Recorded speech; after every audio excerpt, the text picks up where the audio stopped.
Right now, at the edge of observable space, a galaxy glows that breaks every rule we've written about cosmic evolution.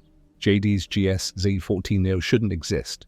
Not because we can't see it, Webb's mirrors captured its light perfectly, but because the physics that governs everything from falling apples to colliding galaxies says it's impossible. Here's the problem. This galaxy is massive, organized, and mature.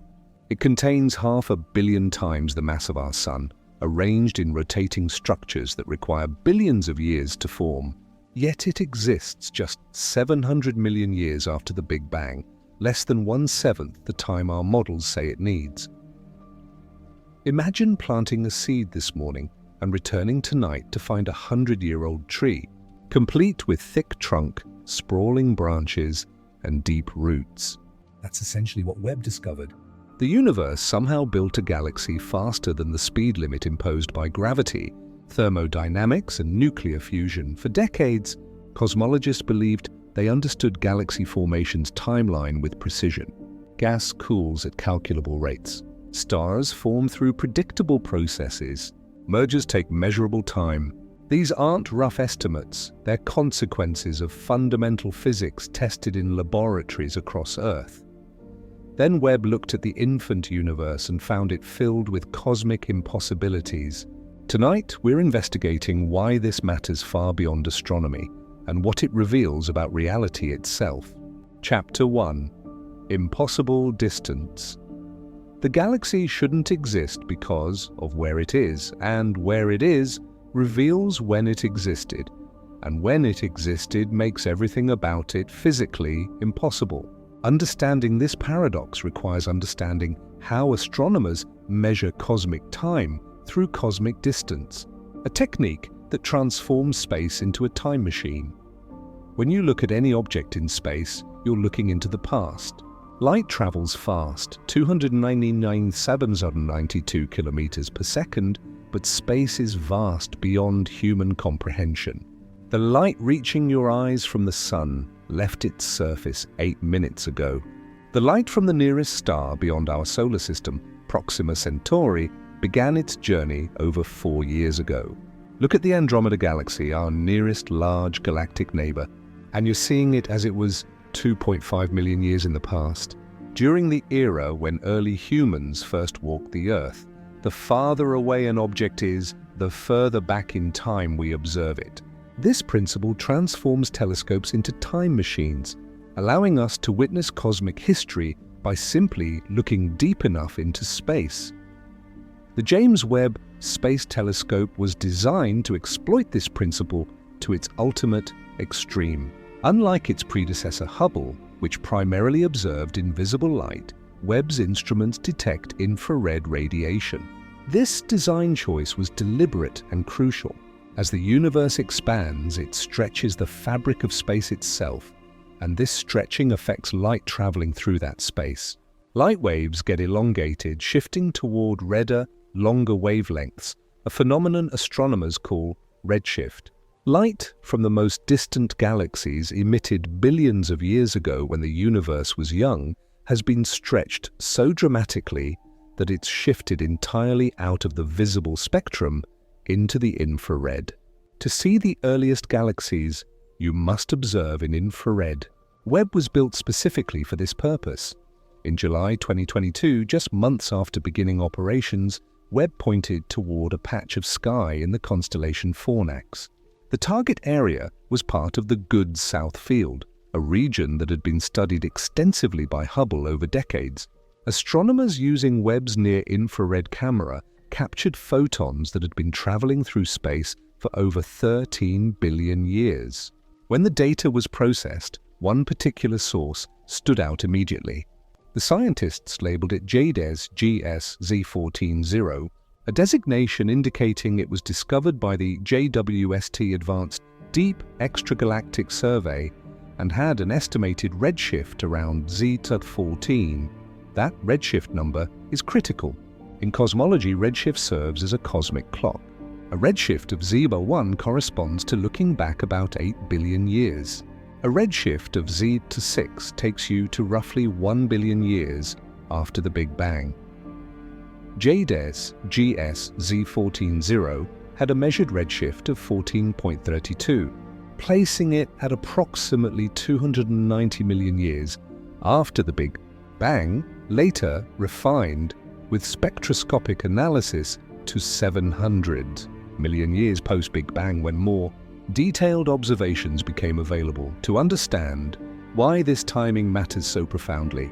Consider what the universe was like at that epoch.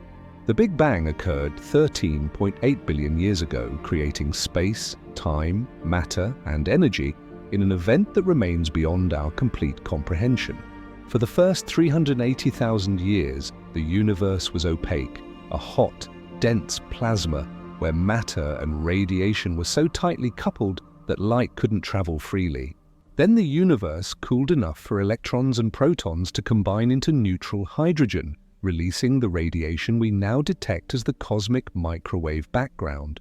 After this recombination, the universe entered what astronomers call the Dark Ages.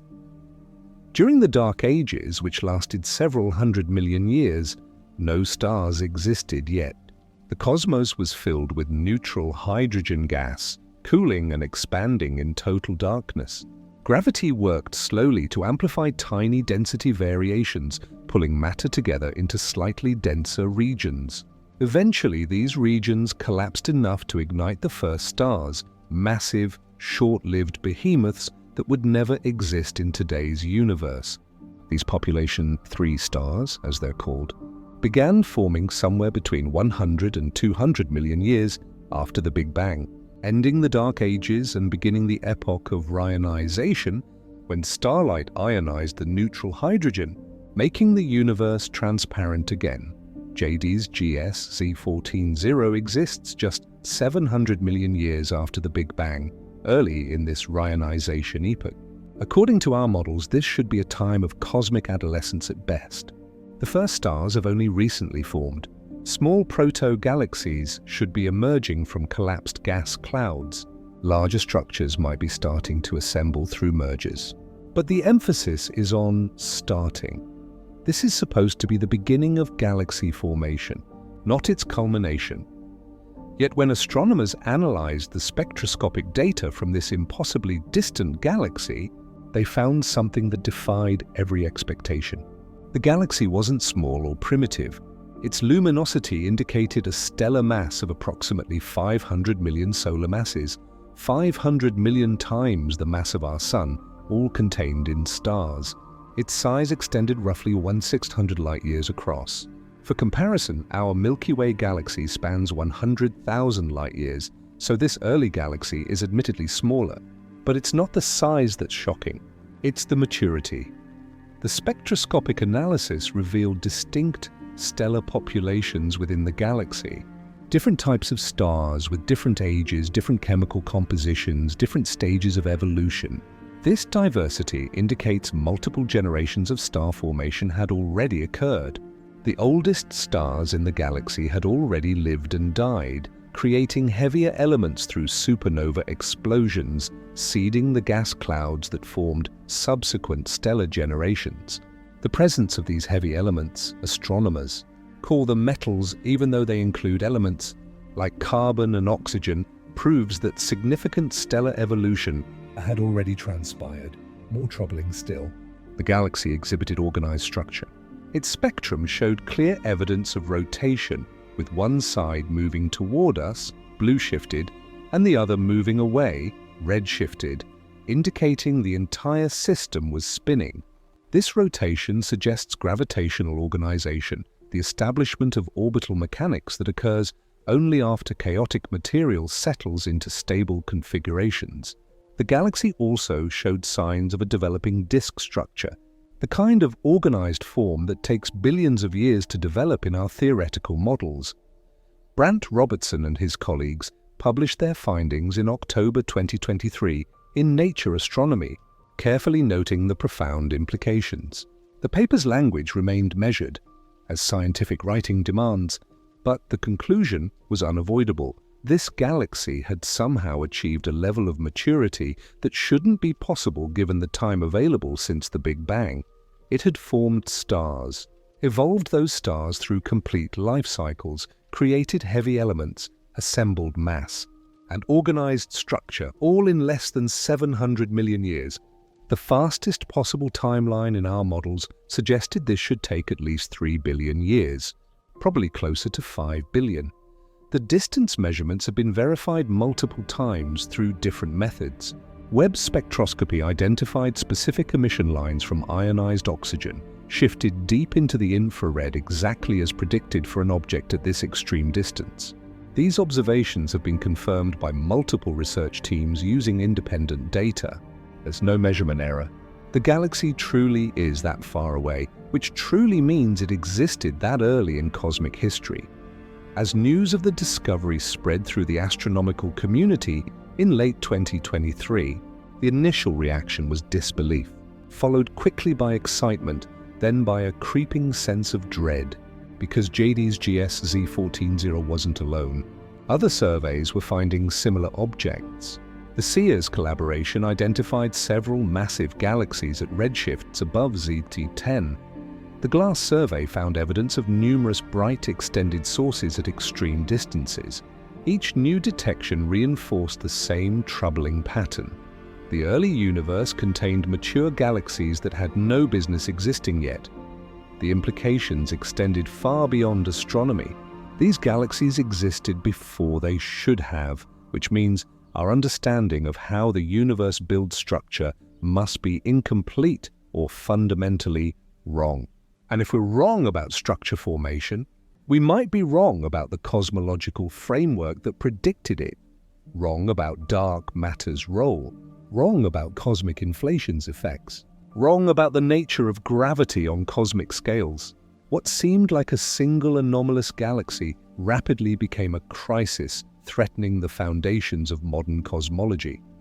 The galaxy exists where it shouldn't, glowing defiantly across 13 billion light-years of space, challenging us to explain how it got there so early. But before we can explore possible solutions to this cosmic mystery, we need to understand exactly what physical laws it's violating, and why those violations are so deeply troubling to physicists who've spent lifetimes studying how the universe evolves. Chapter 2. Violated Timeline. Every galaxy in the observable universe exists because of a process that takes time, an irreducible minimum amount of time dictated by the fundamental forces of physics. JD's GS-Z14-0 appears to have ignored this cosmic speed limit, accomplishing in 700 million years what should require 3 to 5 billion. Understanding why this is impossible requires understanding the step-by-step process by which galaxies form, and recognizing that each step has a minimum duration that cannot be shortened. The story begins with quantum fluctuations during cosmic inflation, the brief period of exponential expansion that occurred in the first fraction of a second after the Big Bang. These microscopic variations in density, stretched to cosmic scales by inflation, created regions of space that were infinitesimally denser than their surroundings. After inflation ended and the universe continued expanding at a slower rate, these slightly overdense regions became the seeds for all future structure. Gravity amplifies density differences. A region with slightly more matter exerts slightly more gravitational pull, attracting nearby matter, becoming slightly denser still, increasing its gravitational influence further. This positive feedback loop drives structure formation. But gravity operates slowly on cosmic scales. The initial density variations from inflation were tiny differences of about 1 part in 100,000, amplifying these small differences into the dramatic density contrasts of galaxies and galaxy clusters requires time. Cosmologists have calculated precisely how long this takes. The growth rate of density perturbations depends on the expansion rate of the universe and the amount of matter available. In the standard lambda CDM model, our best cosmological framework incorporating dark energy, lambda, and cold dark matter, CDM, the mathematics is well established. Small overdensities in the early universe grew linearly at first, meaning their contrast doubled over specific timescales determined by the cosmic expansion rate. When densities became large enough, gravity overwhelmed expansion pressure and regions began collapsing into bound structures. The first structures to collapse were dark matter, halos, concentrations of invisible dark matter that provides most of the universe's gravitational scaffolding. Regular matter, primarily hydrogen and helium gas, fell into these dark matter gravitational wells. But this infalling gas faced problems. As it compressed, it heated up. Hot gas generates pressure that resists gravitational collapse. For stars to form, this gas must cool and condense into much denser clumps. Cooling mechanisms exist. Hydrogen atoms can radiate energy through atomic transitions, and molecules like molecular hydrogen can cool through rotational and vibrational energy states. But these processes take time. Current models suggest the first dark matter, Halos massive enough to host star formation, collapsed around 100 to 200 million years after the Big Bang. Inside these halos, gas cooled over tens of millions of years, eventually reaching densities and temperatures that triggered hydrogen fusion. The first stars ignited probably as extremely massive objects, 50 to 300 solar masses, that burned intensely and died quickly, exploding as supernovae after just a few million years. These population 3 stars were crucial because they created the first heavy elements, forging carbon, oxygen, silicon, and iron in their nuclear furnaces and distributing these elements through space when they exploded. These heavy elements transformed subsequent star formation. They provided new cooling mechanisms, allowing gas to condense more efficiently. They also enabled the formation of smaller, longer-lived stars more like our Sun. Over successive generations, stellar populations diversified. But this evolution requires multiple cycles of star birth, life, and death, processes that cannot be rushed. Even the most massive stars live at least 1 million years before exploding. Lower mass stars, which comprise most of a galaxy's stellar population, require tens to hundreds of millions of years to form. Meanwhile, the larger structures we call galaxies were assembling through hierarchical merging. Small proto-galaxies containing perhaps a few million stars formed first. Gravity pulled these together into larger systems. Mergers were frequent and violent in the early universe. Each merger triggered new bursts of star formation as gas clouds collided and compressed. But the mergers also require time to complete. When 2 galaxies approach each other, they don't immediately combine. They orbit, passing through each other, tidally stretching, gradually losing energy through dynamical friction, spiraling inward over hundreds of millions of years before their central regions coalesce. The development of organized structures, spiral arms, rotating disk central bulges requires even more time.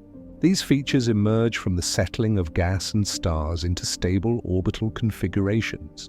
A spiral galaxy like the Milky Way achieved its current form through billions of years of evolution, incorporating matter from dozens of smaller systems, gradually building its disk through star formation and accretion, developing spiral density waves through gravitational interactions.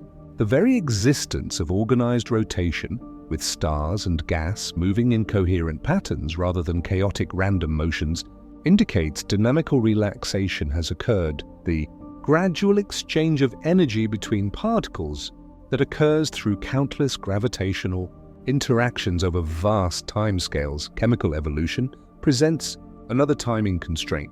The spectrum of JD's GSZ140 reveals the presence of oxygen, carbon, and other elements created only through stellar nucleosynthesis. The abundance of these elements relative to hydrogen indicates that many stellar generations had already lived and died. Creating this level of chemical enrichment requires time.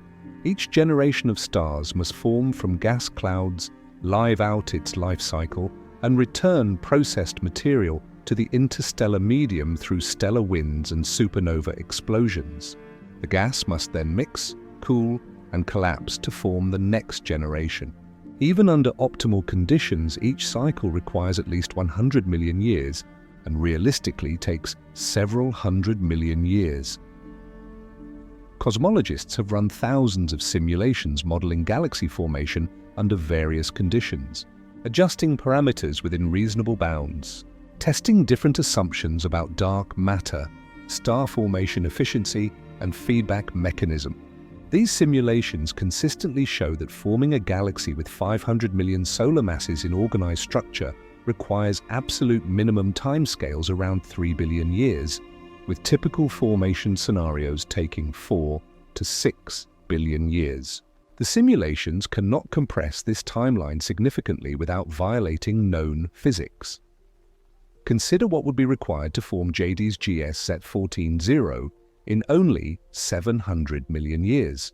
Dark matter halos would need to collapse earlier and faster than gravity allows.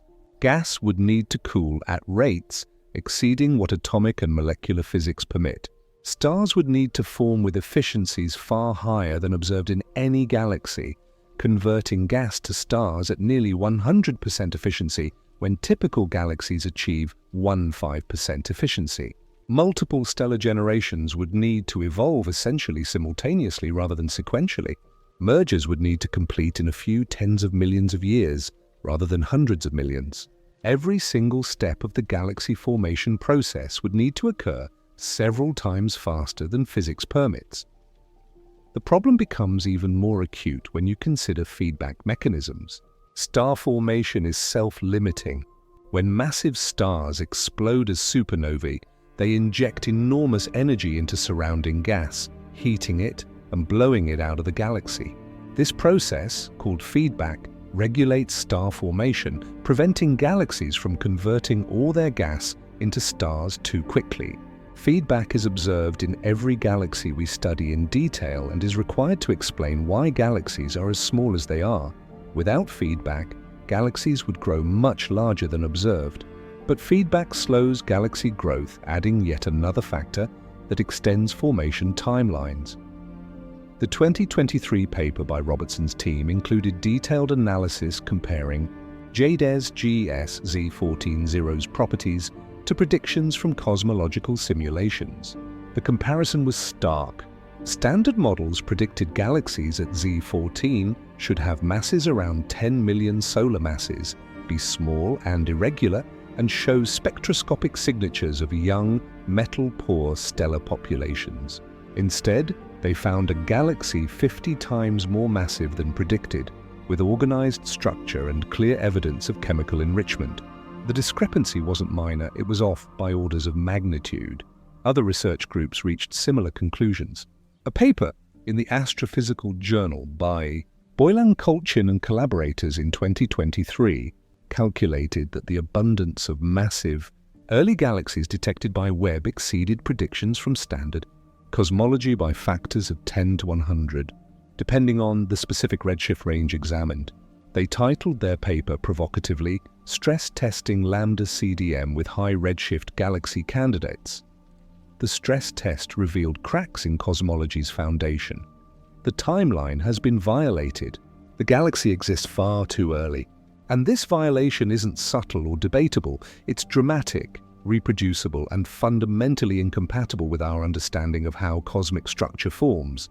Physics operates at certain speeds, gravity works at predictable rates, and nuclear fusion follows known timescales. Yet somehow, JD's GS Z14-0 evolved faster than physics should allow, leaving cosmologists scrambling to explain how the universe broke its own rules. But the timing violation is only part of the problem. The galaxy's mass presents an equally troubling mystery. Chapter 3: Mass Problem Building. Mass in the early universe is hard. Dark matter helps, but even with dark matter's gravitational assistance, accumulating 500 million solar masses of stars by 700 million years after, the Big Bang requires mechanisms we haven't discovered or physics we don't understand. The universe began with matter distributed, almost perfectly uniformly, almost. Tiny variations, density contrasts of roughly 0.1% existed from the inflation epoch. These microscopic seeds would eventually grow into galaxies, but that growth had to work against the universe's expansion. Space itself was expanding, trying to pull matter apart, while gravity was working to pull matter together. In the early universe, expansion initially won. Overdense regions grew denser, but slowly. Dark matter changed this dynamic. Unlike ordinary matter, dark matter doesn't interact with radiation or experience pressure forces. It responds only to gravity. This meant dark matter could begin collapsing into bound structures earlier than normal matter, creating gravitational wells that would eventually trap ordinary matter and enable galaxy formation. Our models depend absolutely on this process. Without dark matter, the universe wouldn't have enough gravitational pull to assemble galaxies within the available time. The Lambda CDM model predicts dark matter formed halos hierarchically, with small halos forming first and merging into larger ones over time. By 700 million years post-Big Bang, the largest dark matter halos should have masses around 100 billion solar masses. Sounds like a lot, but remember that dark matter comprises about 85% of all matter. The ordinary matter that makes stars and planets accounts for only 15%. So a 100 billion solar mass dark matter halo would host about 15 billion solar masses of ordinary matter. That's the raw material available for galaxy formation, but galaxies don't convert all available matter into stars. Star formation is inefficient. Gas must cool, fragment into dense clumps, overcome turbulent pressure, and collapse under gravity. Even in the best conditions, only a small fraction of available gas forms stars. Observations of galaxies throughout cosmic history show typical conversion efficiencies of 1–5%. This efficiency is remarkably consistent across different environments and cosmic epochs, suggesting fundamental physical limits govern how efficiently gas converts to stars. Apply this 1–5% efficiency to the available matter budget. If a dark matter halo hosts 15 billion solar masses of ordinary matter and converts 5% of that into stars, an optimistic efficiency, you get 750 million solar masses in stars.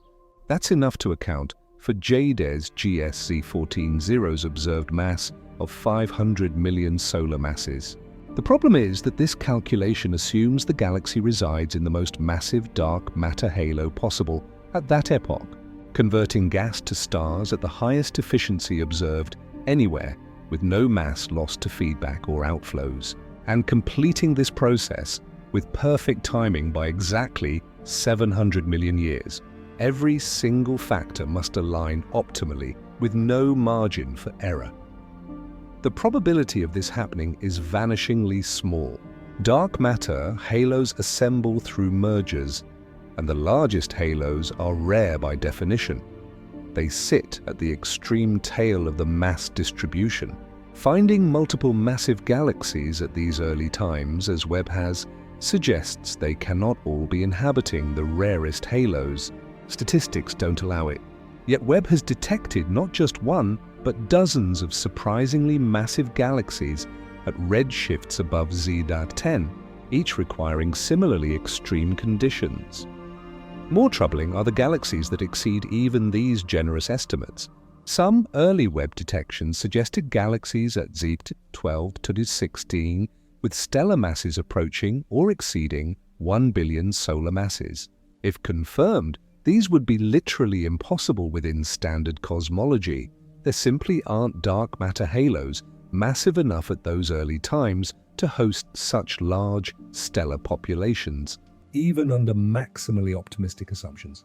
The universe couldn't have assembled enough dark matter in one place quickly, enough to provide the gravitational potential necessary to trap and concentrate that much ordinary matter.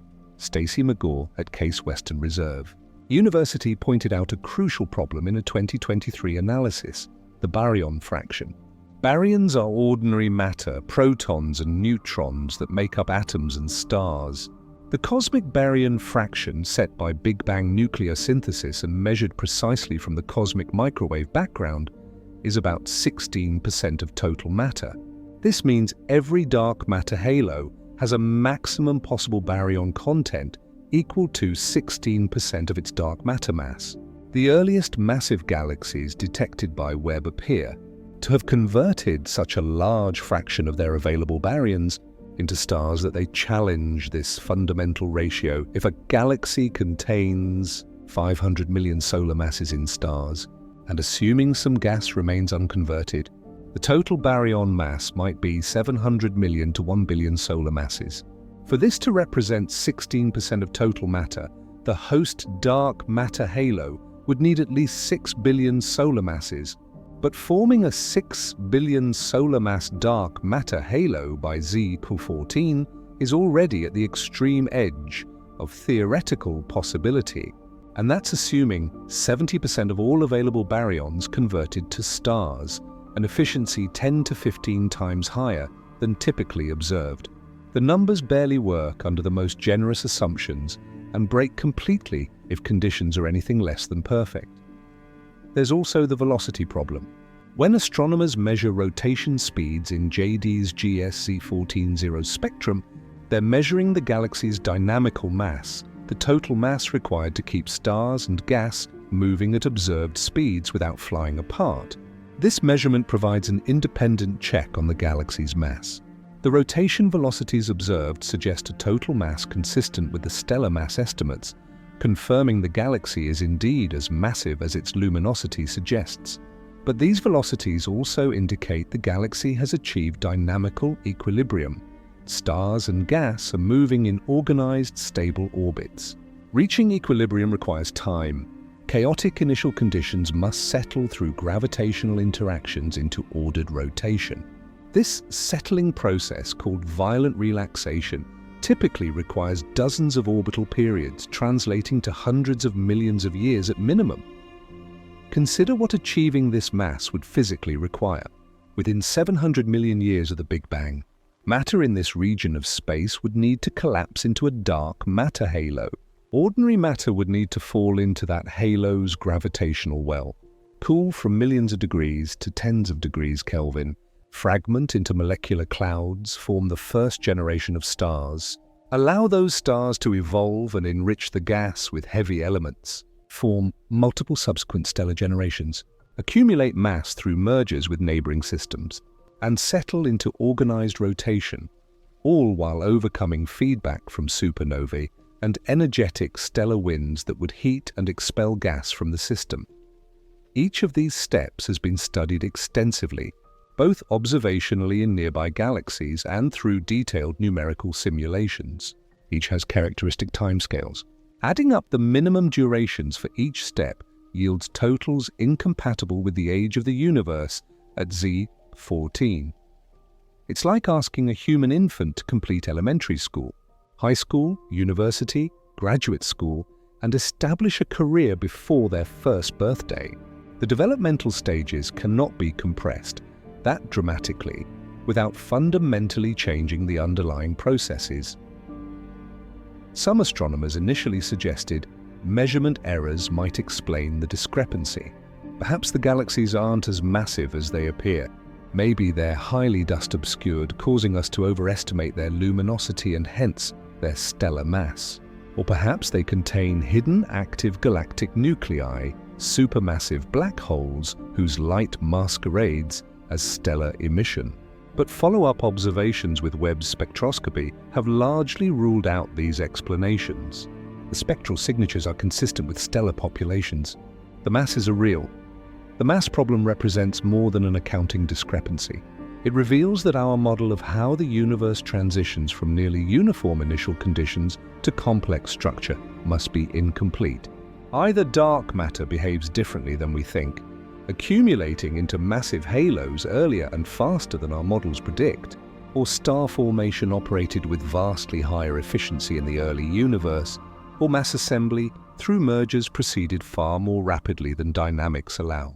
Or some combination of factors we haven't considered enabled the universe to build massive galaxies faster than physics permits. The timeline is violated. The mass is impossible. And underpinning both problems is a deeper mystery about dark matter itself. Chapter 4. Dark Scaffolding. Dark matter forms the invisible architecture upon which galaxies build. Without it, our universe would contain no galaxies, no stars, no planets, no life. Yet dark matter remains one of physics' deepest mysteries. We know it exists, we can measure its gravitational effects, but we have never directly detected a single dark matter particle. And now, early massive galaxies suggest dark matter might not behave exactly as we've assumed. The evidence for dark matter is overwhelming and comes from multiple independent sources. In the 1930s, Fritz Zwicky studied the Coma Galaxy cluster and found galaxies moving so fast they should escape the cluster's gravity unless far more mass existed than visible matter could account for. In the 1970s, Vera Rubin's rotation curve measurements showed stars in the outer regions of spiral galaxies orbit just as fast as inner stars, contradicting predictions from visible matter alone. Gravitational lensing observations reveal how mass bends light, mapping invisible matter's distribution around galaxy clusters. The cosmic microwave background's temperature fluctuations require dark matter to explain their observed pattern. Big Bang nucleosynthesis calculations predict the abundance of hydrogen and helium formed in the early universe, and these predictions match observations only if most matter is non-baryonic. Every independent line of evidence points to the same conclusion. Approximately 85% of the universe's matter is invisible, interacting primarily through gravity. The leading theoretical candidate is cold dark matter, particles that were moving slowly when structures started forming, allowing them to clump efficiently under gravity.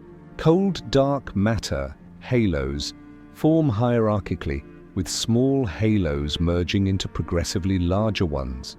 This bottom-up assembly process has been simulated extensively, producing predictions that match many observations: the large-scale distribution of galaxies, the structure of galaxy clusters, the properties of the cosmic web. These successes made cold, dark matter the cornerstone of modern cosmology.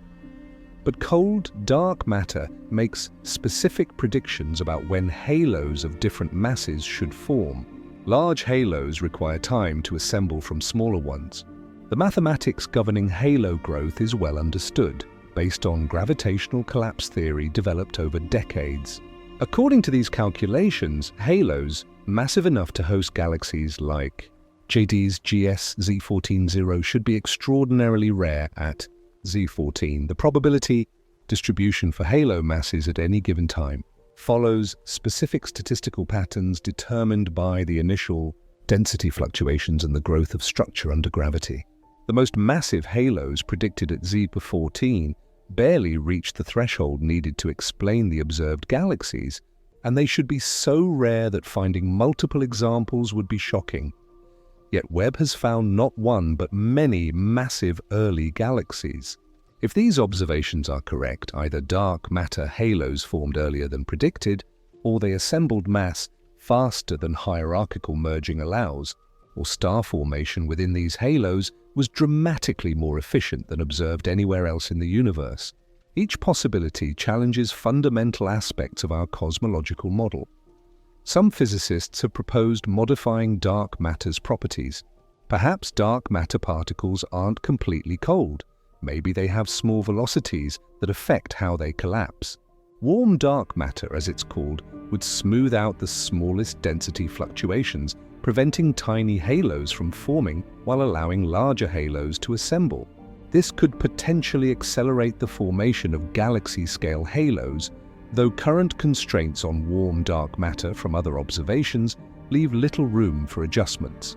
Or perhaps dark matter interacts with itself through weak forces we haven't detected, allowing dark matter halos to collapse more efficiently than pure gravitational dynamics predict. Self-interacting dark matter has been proposed to solve other problems in galaxy formation, but making it solve the early massive galaxy problem without creating new conflicts elsewhere is extremely challenging. Another possibility involves fuzzy dark matter, ultralight particles that behave more like waves than point-like particles. The wave nature of fuzzy dark matter prevents it from clumping on small scales, but might affect how quickly large-scale structures form. Calculations suggest fuzzy dark matter could produce different timing for halo assembly, potentially allowing massive halos earlier than cold dark matter predicts. But fuzzy dark matter faces observational constraints from measurements of the Lyman alpha forest, the pattern of absorption lines in distant quasar spectra that traces small-scale density fluctuations. These constraints limit how much we can adjust dark matter's properties without conflicting with other data. More exotic ideas propose primordial black holes as dark matter. If a significant fraction of dark matter consists of black holes formed in the early universe rather than particles, the dynamics of structure formation might differ from standard models. Primordial black holes could merge rapidly through gravitational wave emission, potentially accelerating mass assembly. But primordial black holes face numerous constraints from observations that haven't detected them. Limits on their abundance from gravitational lensing surveys, and theoretical difficulties in producing enough of them during the early universe without conflicting with cosmic microwave background measurements. That the dark matter problem extends beyond explaining mass assembly. Timing, dark matter also determines where galaxies form and how they evolve. The distribution of dark matter creates potential wells, gravitational valleys where ordinary matter accumulates. The depth and shape of these wells control how efficiently gas cools and forms stars. If dark matter's distribution in the early universe differed from our models, perhaps concentrated in unexpected ways or clustered more efficiently than hierarchical assembly predicts, it could enable rapid galaxy formation in localized regions. Consider the cosmic web, the large-scale structure of the universe, where matter organizes into filaments connecting dense nodes where galaxy clusters form. This web structure emerges naturally from gravitational collapse of initial density fluctuations. Simulations show that the first massive halos should form at the intersections of multiple filaments, where matter flows together from many directions. Perhaps JD's GS Z14-0 and other early massive galaxies formed at particularly favorable nodes, where an unusual concentration of filaments created matter infill rates far exceeding typical conditions. But even this explanation faces quantitative problems. The cosmic web structure at Zika 14 is determined by the initial fluctuations from inflation. Those fluctuations have been measured precisely through cosmic microwave background observations. We know their amplitude, their statistical properties, their spectrum across different scales. Given these initial conditions, the subsequent evolution of structure is deterministic. Gravity amplifies the fluctuations following mathematical laws we understand thoroughly. There's limited freedom to significantly accelerate halo formation without contradicting the observed properties of the initial fluctuations. Michael Boylan-Colchin at the University of Texas has calculated specifically how extreme the conditions would need to be. His 2023 analysis showed that even the most favorable locations in the early universe, the rarest, most overdense regions, could barely produce halos massive enough for the observed galaxies. And barely means these would be 1 in a billion events. Finding dozens of such galaxies suggests either we're observing a statistically impossible sample, or the underlying model is wrong. There's also a philosophical dimension to the dark matter puzzle that these early galaxies illuminate. Dark matter was discovered really, to explain discrepancies between observed gravitational effects and visible matter. We don't know what dark matter is. We've never detected it in laboratories despite decades of increasingly sophisticated experiments, and we've inferred its properties entirely from gravitational observations. The cold dark matter paradigm has been successful, but it's also been adjusted repeatedly as new observations emerged. When dwarf galaxies appeared to have different dark matter profiles than simulations predicted, theorists invoked baryonic feedback effects to explain the discrepancy. When the satellite galaxy population around the Milky Way didn't match predictions, explanations were developed involving reionization and star formation thresholds. The model has been remarkably flexible, accommodating each new challenge. But there may be limits to this flexibility. Each adjustment to make the model match observations constrains the remaining parameter space. At some point, if observations continue disagreeing with predictions, we must consider whether we're trying to save a fundamentally incorrect framework. The early massive galaxies might represent that threshold, a discrepancy so large and so fundamental that adjusting parameters within the existing paradigm becomes impossible without breaking other successful predictions. Some researchers have suggested abandoning cold dark matter entirely in favor of modified gravity theories. These proposals argue that perhaps there is no dark matter and instead, gravity behaves differently than Einstein's general relativity predicts on large scales. Modified Newtonian dynamics, MOND, and its relativistic extensions suggest gravitational attraction is stronger than expected at low accelerations characteristic of galaxy scales. If true, this could potentially explain galaxy rotation curves and other phenomena attributed to dark matter without requiring invisible particles. However, modified gravity faces severe challenges explaining observations like the Bullet Cluster, two galaxy clusters that collided, separating the hot gas, visible in X-rays, from the gravitational mass, mapped through lensing. The gravitational mass remained centered on the galaxies, while the gas was displaced by the collision, exactly as expected if dark matter exists, but difficult to explain with modified gravity alone. Additionally, modified gravity has struggled to match the precise patterns in the cosmic microwave background that cold dark matter cosmology explains elegantly. And crucially, for our early galaxy problem, most modified gravity theories don't obviously solve the structure, formation, timing issue. They still require time for gravitational instability to amplify small Fluctuations into galaxies. The dark matter scaffolding supports our entire cosmological edifice. If that scaffolding assembled differently than we thought, if dark matter's properties deviate from cold dark matter assumptions, or if dark matter doesn't exist and gravity itself is modified, the implications cascade through every aspect of cosmology. The early massive galaxies don't just challenge our understanding of galaxy formation, they probe the fundamental nature of most of the universe's mass. What's becoming clear is that explaining JD's GS C140 and its siblings requires more than tweaking parameters. It may require rethinking basic assumptions, but before abandoning decades of successful cosmology, physicists are exploring every possible explanation within the existing framework. And one of the most promising and controversial involves making stars form with unprecedented efficiency. Chapter 5: Stellar Efficiency. Perhaps the solution isn't that dark matter behaves differently, but that star formation in the early universe operated under radically different conditions, converting gas into stars at rates far exceeding anything observed in the modern cosmos. This possibility offers hope for preserving our cosmological model, but it requires explaining why the fundamental physics of star formation would change so dramatically. Star formation begins when clouds of gas collapse under their own gravity. For this collapse to occur, gravity must overcome internal pressure from the gas's temperature and turbulent motions.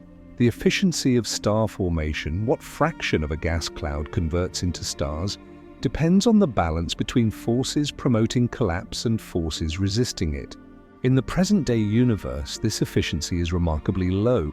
Studies of molecular clouds in the Milky Way show that only 1 to 5% of a cloud's mass becomes stars during any given star-forming episode. The rest remains as gas, gets blown away by stellar winds and supernovae, or never collapses at all. Why so inefficient? Several factors suppress star formation. Turbulence, chaotic motions within gas clouds, provides pressure that opposes gravitational collapse. Magnetic fields thread through molecular clouds, adding magnetic pressure and tension that resists compression. Stellar feedback is particularly important. When massive stars form, they emit intense ultraviolet radiation that heats and ionizes surrounding gas. When they explode as supernovae, they inject enormous energy into nearby clouds, dispersing gas and preventing further collapse. This feedback regulates star formation, ensuring it proceeds slowly rather than consuming all available gas rapidly. These regulatory mechanisms are observed consistently across different environments in the nearby universe. Star-forming galaxies today, whether spiral galaxies like the Milky Way or more active starburst galaxies undergoing intense star formation, all show efficiencies in the same general range. No known galaxies convert more than 10–20% of their gas into stars even under the most extreme conditions. This consistency suggests fundamental physical principles determine star formation efficiency, principles that shouldn't vary dramatically across cosmic time. Yet explaining Jades gas Z14Z requires assuming star formation in the early universe was several times more efficient than anything we observe today. If the galaxy resides in a dark matter halo at the upper limit of what's theoretically possible at Z14, and if that halo contains the maximum possible amount of ordinary matter given cosmic baryon fractions, you still need roughly 30–50% of that gas converted into stars to reach the observed stellar mass.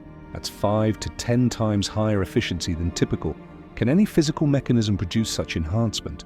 Astronomers have identified several ways early universe conditions might have been more conducive to efficient star formation. First, gas metallicity, the abundance of elements heavier than hydrogen and helium, affects cooling. Metal-poor gas, characteristic of the first galaxies, has fewer cooling channels. But paradoxically, this might actually increase star formation efficiency. With limited cooling, gas can't fragment into many small pieces. Instead, it collapses into fewer, more massive clumps, forming very massive stars that live briefly and die dramatically. These massive stars produce fewer supernovae per unit stellar mass formed compared to populations of smaller stars, potentially reducing feedback and allowing more continuous star formation. Second, the cosmic microwave background was much hotter in the early universe. At Z14, the CMB temperature was about 40 Kelvin compared to 2.7 Kelvin today. This CMB floor provided a minimum temperature for gas, affecting how it cooled and collapsed. The warmer background might have influenced the characteristic mass of gas clumps that formed, potentially favoring more efficient collapse at certain scales. Third, gas accretion rates onto early galaxies were likely much higher than in today's universe. Galaxies formed in regions where multiple dark matter filaments converged, feeding them with steady streams of infalling gas. High accretion rates can sustain continuous star formation before feedback has time to expel gas from the system. If gas is constantly replenished, a galaxy can form stars more rapidly than in isolated systems relying solely on their initial gas supply. Fourth, the absence of dust in the earliest galaxies might have paradoxically enhanced star formation. In modern galaxies, dust grains shield molecular clouds from ultraviolet radiation, but they also scatter and absorb light, affecting how radiation pressure interacts with gas. Without dust, radiation pressure might have affected collapsing clouds differently, potentially allowing them to collapse more efficiently in some circumstances. However, each of these mechanisms faces problems when examined quantitatively. The metallicity argument cuts both ways. While fewer metals reduce cooling channels, they also reduce dust formation, and dust is crucial for forming molecular hydrogen, which is essential for efficient star formation in low-mass stars. The population 3 stars that formed first, composed of pristine hydrogen and helium, were likely extremely massive and inefficient at forming stellar mass compared to later generations. Most of their mass returned to the interstellar medium through stellar winds before they ever reached supernova stage. The CMB temperature floor actually makes forming low-mass stars harder, not easier. Warmer gas has more pressure support against gravitational collapse. To collapse into stars, gas must overcome this pressure, which is more difficult at higher temperatures. The CMB floor might suppress the formation of the smallest dark matter halos and dwarf galaxies, but it doesn't obviously enhance star formation efficiency in larger systems. High accretion rates can sustain star formation, but they don't necessarily increase efficiency. If gas is constantly flowing into a galaxy but most of it is blown out by feedback before forming stars, the end result is still low efficiency. You'd need accretion rates to exceed feedback energy injection rates by large factors, and the physics of both processes is reasonably well understood. There's limited room to adjust these rates enough to solve the mass problem. Perhaps most troubling, we have examples of galaxies forming stars under extreme conditions in the nearby universe that we can study in detail. Starburst galaxies undergoing intense bursts of star formation triggered by galaxy mergers or gas infall might be reasonable analogues for conditions in the early universe. Yet even these extreme starbursts show star formation efficiencies around 10 to some 15%, not the 50% or higher needed to explain JD's GS Z14-0. If modern starbursts can't reach the required efficiencies despite favorable conditions, why would early galaxies exceed this limit? There's also a consistency problem. If star formation in the early universe was extraordinarily efficient, we should see evidence of this in other observations. The abundance of metals in the intergalactic medium, gas between galaxies enriched by material ejected from galaxies, depends on how efficiently galaxies formed stars and how much processed material they expelled. Observations of this metal abundance don't suggest dramatically different star formation efficiency in early galaxies. Similarly, the cosmic star formation history, the rate at which the Universe forms stars as a function of time, shows a smooth evolution without the enormous spike in early efficiency that would be required to explain the massive early galaxies. Some researchers have proposed that perhaps a small population of galaxies formed stars with extreme efficiency while most galaxies behaved normally. If JD's GS Z14-0 represents an unusual outlier rather than a typical example, maybe special circumstances in rare regions enabled efficiency far exceeding the norm. But Webb has found dozens of these massive early galaxies, suggesting they're not rare outliers but represent a significant population. Statistical arguments make it difficult to claim they're all extraordinary exceptions. There's another angle to consider. Perhaps the stellar masses are being overestimated. Astronomers estimate stellar mass from a galaxy's luminosity using models of stellar populations, how stars of different masses and ages contribute to total light output. These models depend on assumptions about the initial mass function, the distribution of stellar masses formed. If the early universe preferentially formed more massive stars than typical today, the same luminosity could correspond to less total stellar mass because massive stars are individually brighter. This could make the galaxies appear more massive than they actually are. However, spectroscopic analysis of JD's GS Z14-0 and other early galaxies shows evidence for diverse stellar populations, including lower mass stars, not just massive stars.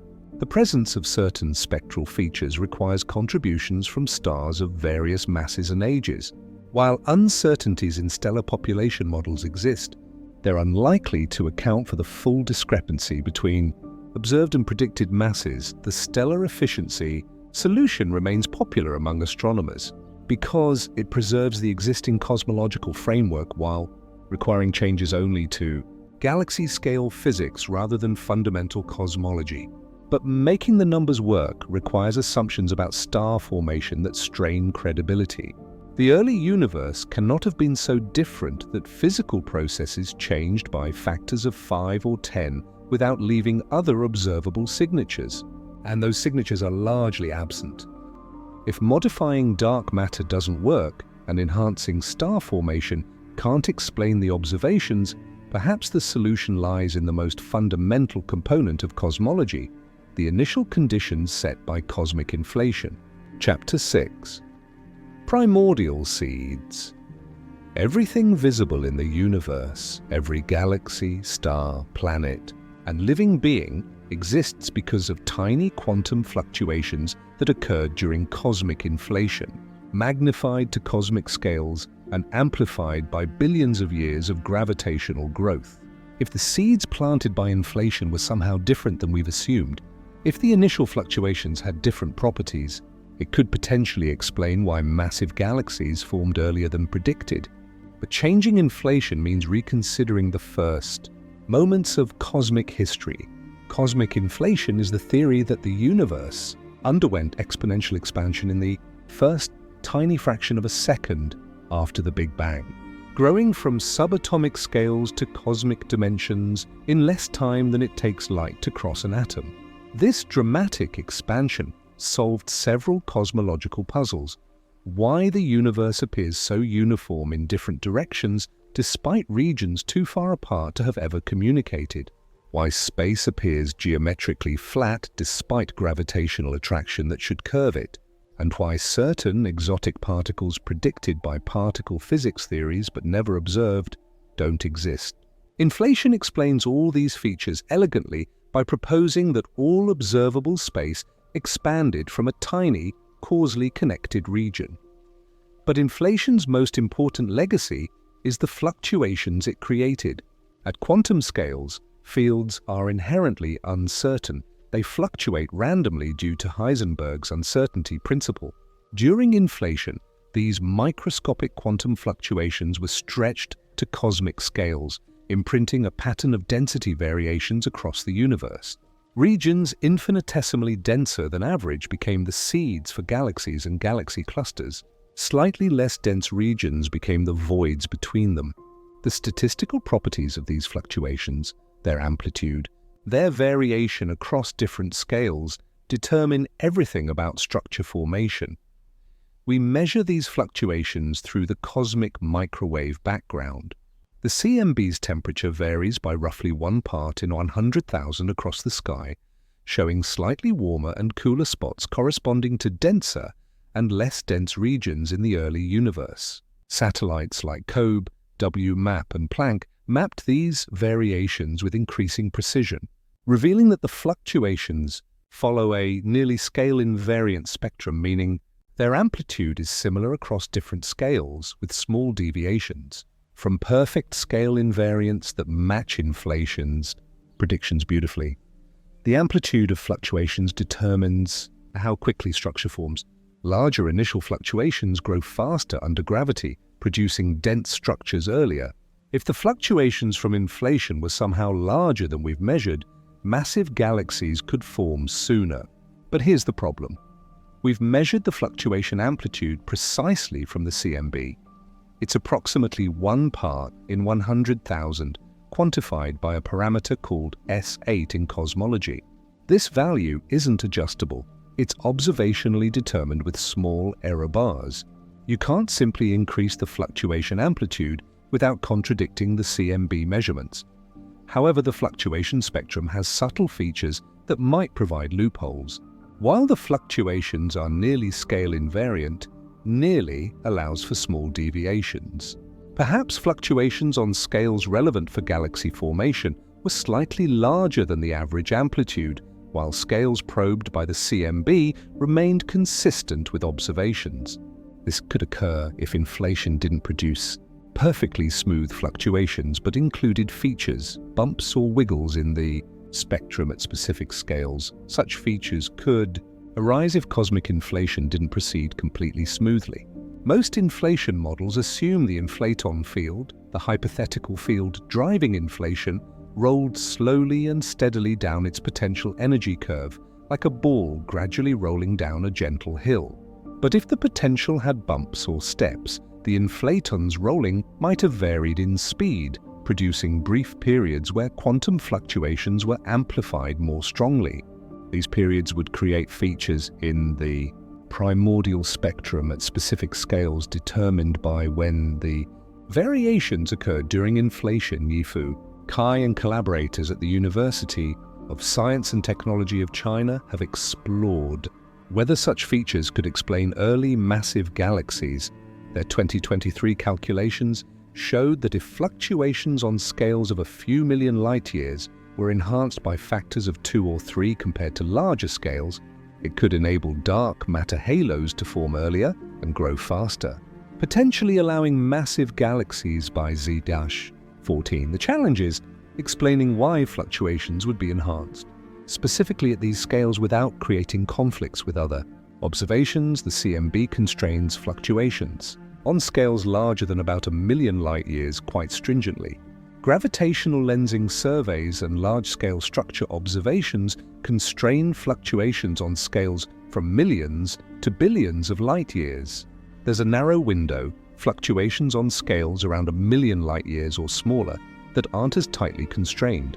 Perhaps inflation produced enhanced fluctuations precisely in this window, concentrated on scales relevant for individual galaxies while leaving larger scale fluctuations consistent with measurements, but this explanation feels suspiciously contrived, fine-tuning inflation to produce fluctuations that happen to solve one specific problem, without affecting anything else, requires special pleading. It's possible, but it lacks the elegance cosmologists prefer in their theories. Moreover, even with enhanced small-scale fluctuations, you still need to overcome all the other timing constraints on cooling, star formation, and merging. Enhanced initial conditions help, but they don't solve the entire problem alone. Another possibility involves primordial non-Gaussianity, deviations from simple statistical properties of the fluctuations. Simple inflation models predict fluctuations should be Gaussian, meaning their distribution follows a bell curve with symmetric probabilities. But more complex inflation models allow for non-Gaussian fluctuations, where certain configurations are more probable than a Gaussian distribution would predict. Specifically, positive skewness could enhance the probability of rare, highly overdense regions that would collapse into massive halos earlier than typical. Non-Gaussianity is parameterized by quantities like FNL, F non-local, which measures the strength of non-Gaussian features. Current CMB constraints limit FNL to small values, roughly between 10 and plus 10, but within these limits, moderate non-Gaussianity could increase the abundance of rare massive halos at early times by factors of several. This wouldn't solve the entire discrepancy, but combined with other mechanisms, slightly enhanced star formation efficiency, optimal accretion conditions, it might collectively explain the observations without requiring any single factor to change dramatically. The problem is that non-Gaussianity, like enhanced fluctuations, needs theoretical motivation. Why would inflation produce this specific type and amplitude of non-Gaussianity? Simple, single-field inflation models generally predict negligible non-Gaussianity. You need more complex scenarios involving multiple fields interacting during inflation, or scenarios where inflation doesn't follow the standard slow-roll paradigm. These models exist, but they're less economical than the simpler versions that have successfully explained most observations. There's also a deeper issue. If we're adjusting inflation to solve the early massive galaxy problem, we're moving away from predictive science toward accommodating science. The power of inflation as a theory has been its ability to predict observable features before they were measured. When Planck measured the CMB spectrum with unprecedented precision, it confirmed predictions inflation made decades earlier. That's the hallmark of good physics, predictions verified by later observations. If we're now tweaking inflation to match unexpected observations, we're inverting the scientific process. It doesn't mean the tweaks are wrong, but it changes the nature of the theory from predictive to descriptive. Some physicists have proposed even more radical modifications to early universe physics. Perhaps the equation of state, the relationship between pressure and density of the universe, was different than assumed during the first few 100 million years. Maybe phase transitions occurred that temporarily accelerated structure formation. Perhaps cosmic strings or other topological defects from the early universe provided additional seeds for galaxy formation. These ideas are speculative, and most face immediate problems with existing observations that constrain early universe physics tightly. The primordial seeds planted by inflation determine everything that follows. They set the initial conditions for 13.8 billion years of cosmic evolution. If those seeds were slightly different than our standard models assume, it ripples forward through time, affecting when and where structures form. But changing the seeds means revisiting our understanding of the universe's first moments, confronting the profound mystery of what drove inflation, what ended it, and what imprinted the quantum fluctuations that became galaxies. The early massive galaxies might be telling us that inflation was more complex than our simplest models suggest. They might be revealing features in the primordial spectrum that we haven't yet detected directly. Or they might be exposing limitations in how we connect inflation's predictions to structure formation outcomes. Whatever the answer, it seems increasingly likely that the solution involves understanding the universe's first instance better than we currently do.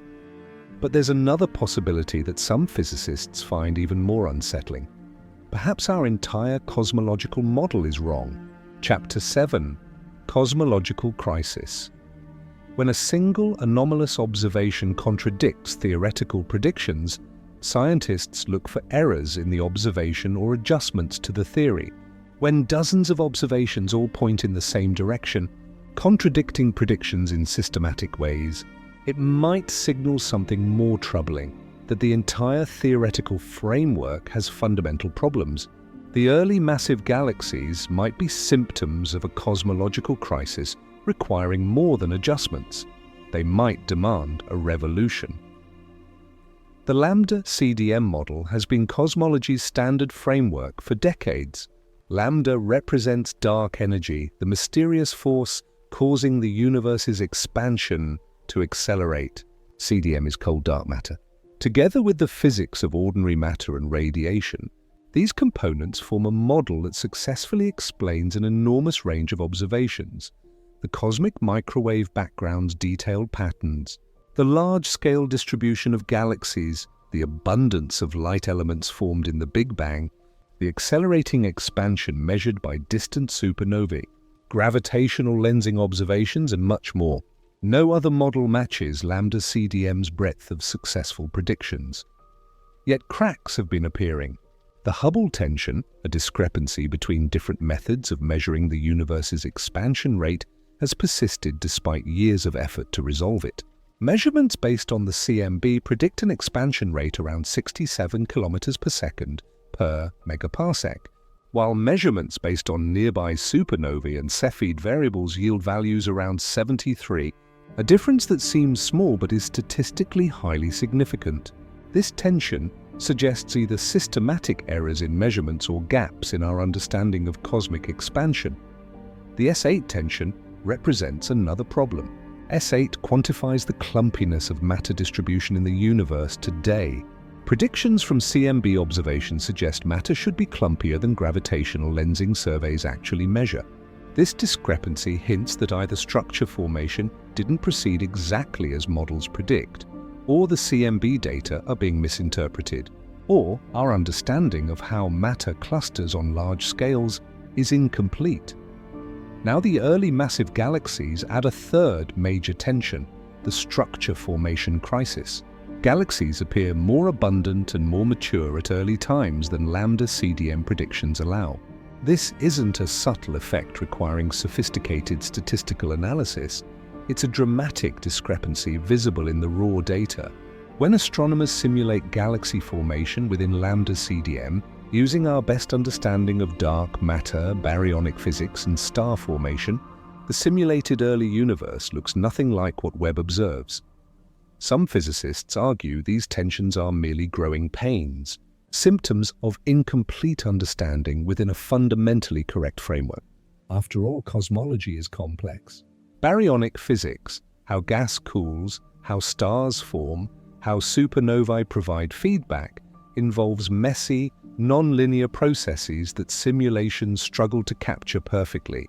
Perhaps the simulations are inadequate rather than the underlying cosmology. Given sufficient complexity in feedback mechanisms, maybe the observations can be reconciled with Lambda CDM, but others worry the tensions represent something more fundamental. Adam Rees, Nobel laureate for discovering cosmic acceleration, has suggested the Hubble tension might indicate we're missing something important about how the universe evolved. Perhaps dark energy isn't constant as Lambda CDM assumes, but changes with time. Or perhaps unknown physics affected the universe's expansion history in ways we haven't recognized. These possibilities would require going beyond lambda CDM, generalizing it with additional components or modified behavior. The early galaxy problem potentially connects to these other tensions. If structure formed faster than lambda CDM predicts, it might be because the universe's expansion history differed from assumptions. A faster expanding early universe would have shortened the time available for structure formation, making the early massive galaxies even more problematic. Conversely, a slower expanding early universe could have provided more time for structures to grow. But changing expansion history affects everything: the CMB, element abundances, structure formation across all redshifts, so you can't adjust it freely without breaking other successful predictions. Alternatively, maybe the problem lies with dark matter itself. Lambda CDM assumes cold dark matter, but perhaps dark matter has properties we haven't discovered. If dark matter particles can interact with each other or with regular matter through forces beyond gravity, this could affect how structures form. Or if dark matter isn't purely cold but has a velocity distribution affecting how it clusters, that would change structure formation timing. Decades of experiments searching for dark matter particles have found nothing, leaving dark matter's fundamental nature mysterious. We've inferred its gravitational effects, but we don't know what it is. Perhaps that ignorance has allowed us to mismodel its behavior in ways that matter for early structure formation. Some researchers have explored whether modifying gravity could resolve the tensions. If gravity behaves differently from Einstein's general relativity on cosmic scales, it could potentially explain why galaxies appear more massive or more abundant than predicted without invoking dark matter or changing cosmological parameters. Modified gravity theories like MOND have had some success explaining galaxy rotation curves, though they struggle with other observations like galaxy clusters and the CMB. But modified gravity faces a formidable challenge. General relativity has passed every test we've thrown at it. From the precession of Mercury's orbit to gravitational waves from black hole mergers detected by LIGO, general relativity's predictions have been confirmed with extraordinary precision. Modifying gravity means explaining why it appears perfectly Einsteinian in all tests so far, but deviates specifically on cosmological scales and specifically in ways that solve the early galaxy problem. This requires contrived constructions where gravity transitions between behaviors at precise scales, which feels artificial. There's also the philosophical problem of epicycles. Ancient astronomers explained planetary motions using Earth-centered models with circles upon circles, epicycles, adding complexity to save a geocentric framework that was fundamentally wrong. When Copernicus placed the Sun at the center, the orbit simplified dramatically. Modern cosmology might be adding epicycles, adjusting dark matter properties here, tweaking star formation efficiency there, invoking inflation features elsewhere, all to save a framework that might have fundamental issues. Perhaps a simpler, more elegant model exists that explains everything without these adjustments, just as heliocentrism eliminated the need for epicycles. But what would that alternative model look like? Despite decades of effort, no competing framework has emerged that matches lambda CDM's overall success. Modified gravity models explain some phenomena but fail on others. Models without dark matter can't reproduce the CMB or structure formation. Models without dark energy can't explain cosmic acceleration. Lambda CDM remains the best comprehensive model despite its tensions and problems. That doesn't mean it's ultimately correct, but it means we don't have a clearly better alternative ready to replace it. Pavel Krupa at the University of Bonn has been one of the most vocal critics of lambda CDM, arguing that the accumulating anomalies suggest fundamental problems rather than solvable tensions. His 2023 paper titled The Dark Matter Crisis catalogues numerous observations that conflict with lambda CDM predictions, from the missing satellites problem to the galaxy formation timing issues. Krupa argues the standard model has become too flexible, with enough adjustable parameters that it can be retrofitted to explain almost any observation post hoc, but lacks predictive power for genuinely new phenomena. Mainstream cosmologists counter that lambda CDM's successes far outweigh its problems. The CMB predictions, large-scale structure, nucleosynthesis, these represent extraordinarily successful predictions made before the observations confirmed them. The current tensions might simply indicate incomplete understanding of complex baryonic physics or reveal new aspects of dark matter and dark energy without requiring abandoning the overall framework. Science progresses by extending and refining successful theories, not by discarding them at the first sign of difficulty. The debate reveals how scientific paradigms function. Frameworks become paradigms precisely because they're extraordinarily successful at explaining observations. But paradigms also constrain thinking, making certain questions seem nonsensical or certain possibilities appear unthinkable. When anomalies accumulate, scientists initially work within the paradigm, adding complexity to accommodate the observation. Only when anomalies become overwhelming, when the framework requires increasingly contrived adjustments, when a simpler alternative emerges, does paradigm shift become possible? Are we approaching such a shift in cosmology? The early massive galaxies, combined with other tensions, might constitute sufficient pressure, or they might simply reveal gaps in our understanding within a fundamentally correct framework. History won't tell us which until the situation resolves, either through successful explanation within lambda CDM or through emergence of a superior alternative. What's certain is that modern cosmology faces genuine challenges that can't be dismissed as minor anomalies. The universe's actual behavior, revealed by increasingly powerful telescopes, deviates from our best theoretical predictions in significant ways. Whether this signals a crisis or merely growing pains remains an open question that will define cosmology's direction for the next generation. Meanwhile, the galaxy that shouldn't exist continues shining across billions of light years, indifferent to our theoretical struggles, waiting for us to understand its message. Chapter 8. Measurement. Reality. Before accepting that cosmology faces a crisis, we must ensure the observations are real. Could the early massive galaxies be measurement errors, misinterpreted data, or systematic biases fooling us into seeing impossibilities that don't actually exist? Extraordinary claims require extraordinary evidence, and these claims are as extraordinary as astronomy offers. The James Webb Space Telescope represents humanity's most sophisticated infrared observatory, but even cutting-edge instruments have limitations and potential failure modes. When Webb's first data revealed surprisingly massive early galaxies, skeptics immediately questioned whether the measurements were reliable. Perhaps cosmic dust was making galaxies appear brighter and hence more massive than they actually are. Perhaps active galactic nuclei, supermassive black holes, were contributing light being mistakenly attributed to stars. Perhaps the redshift estimates were wrong, placing nearby galaxies at vast distances by error. These concerns drove intensive follow-up campaigns.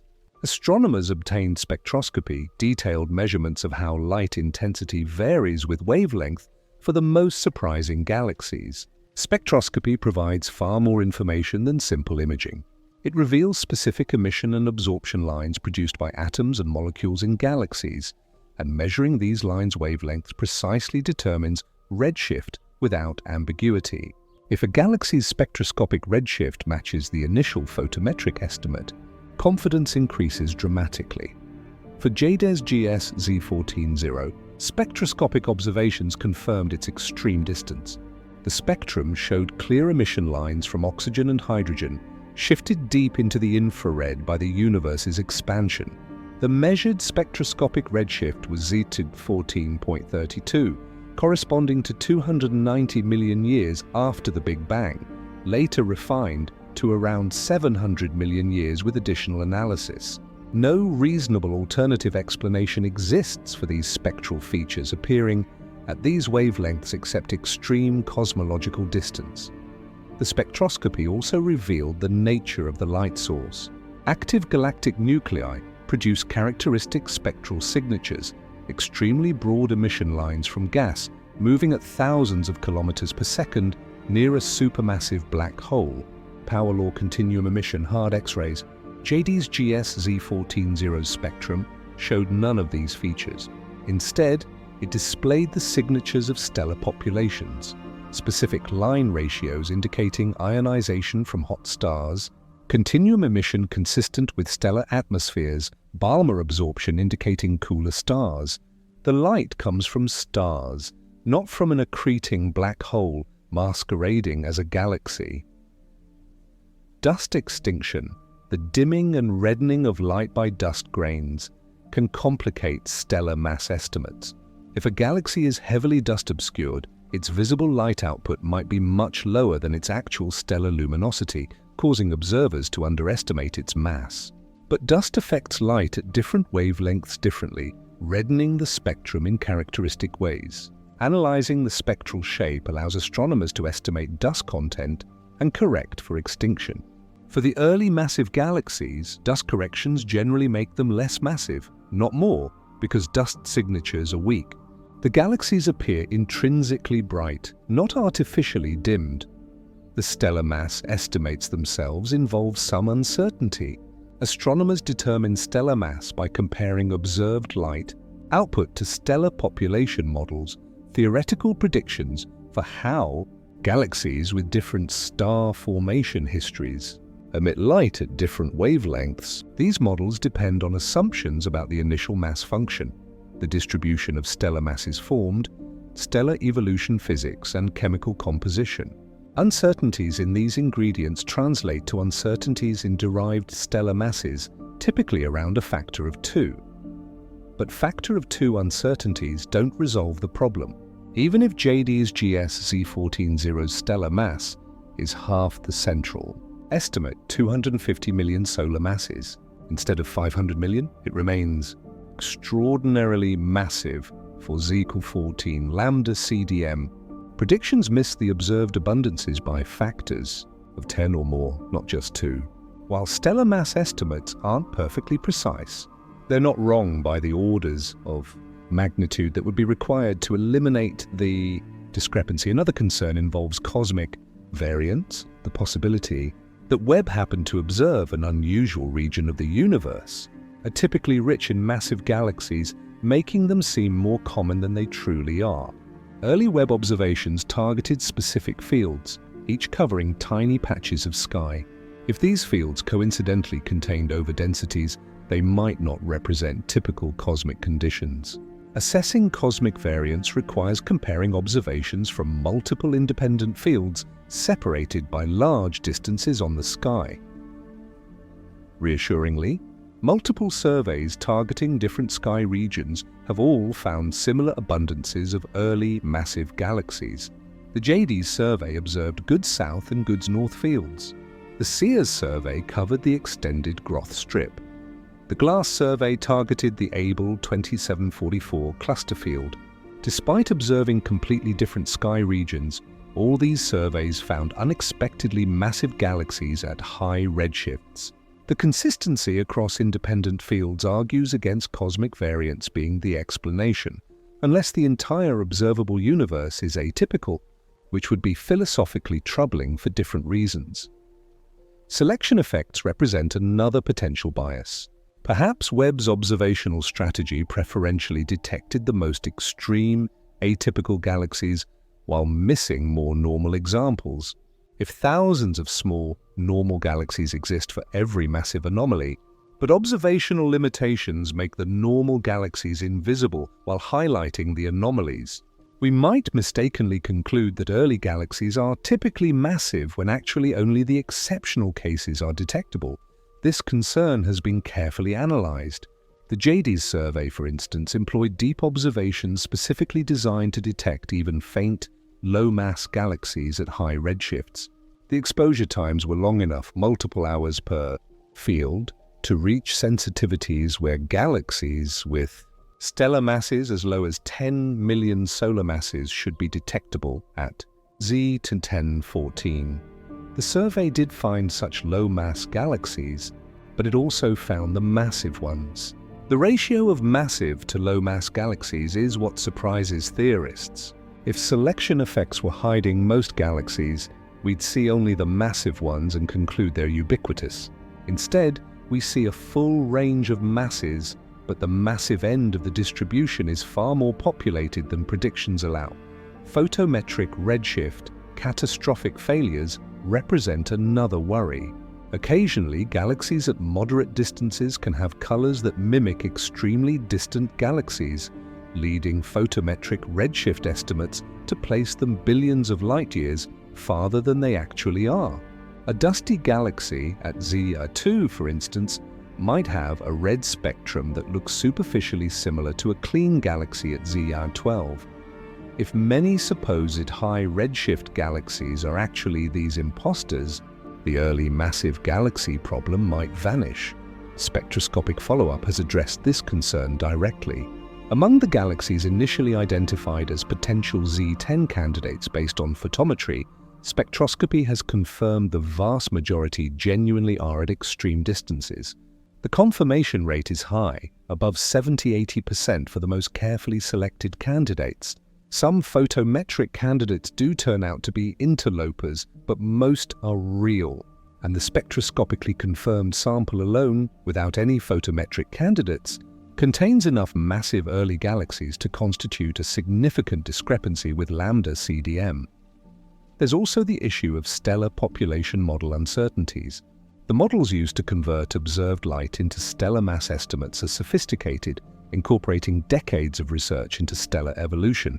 But they're not perfect. Perhaps the stellar populations in early galaxies were so different from anything in the nearby universe that our models systematically overestimate their masses. If early galaxies formed stars with extremely top-heavy initial mass functions, mostly massive stars, few low-mass stars, each star would be individually brighter, potentially making a galaxy with fewer total stars appear very luminous. However, evidence argues against this explanation. Spectroscopic features in the early galaxies indicate diverse stellar populations, including lower mass stars necessary to produce certain spectral lines. The emission line ratios observed require contributions from stars across a range of masses, not just massive stars.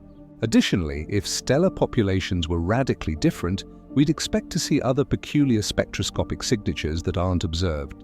The spectra generally look like younger, more metal-poor versions of galaxies we understand, not like something utterly alien requiring exotic stellar populations.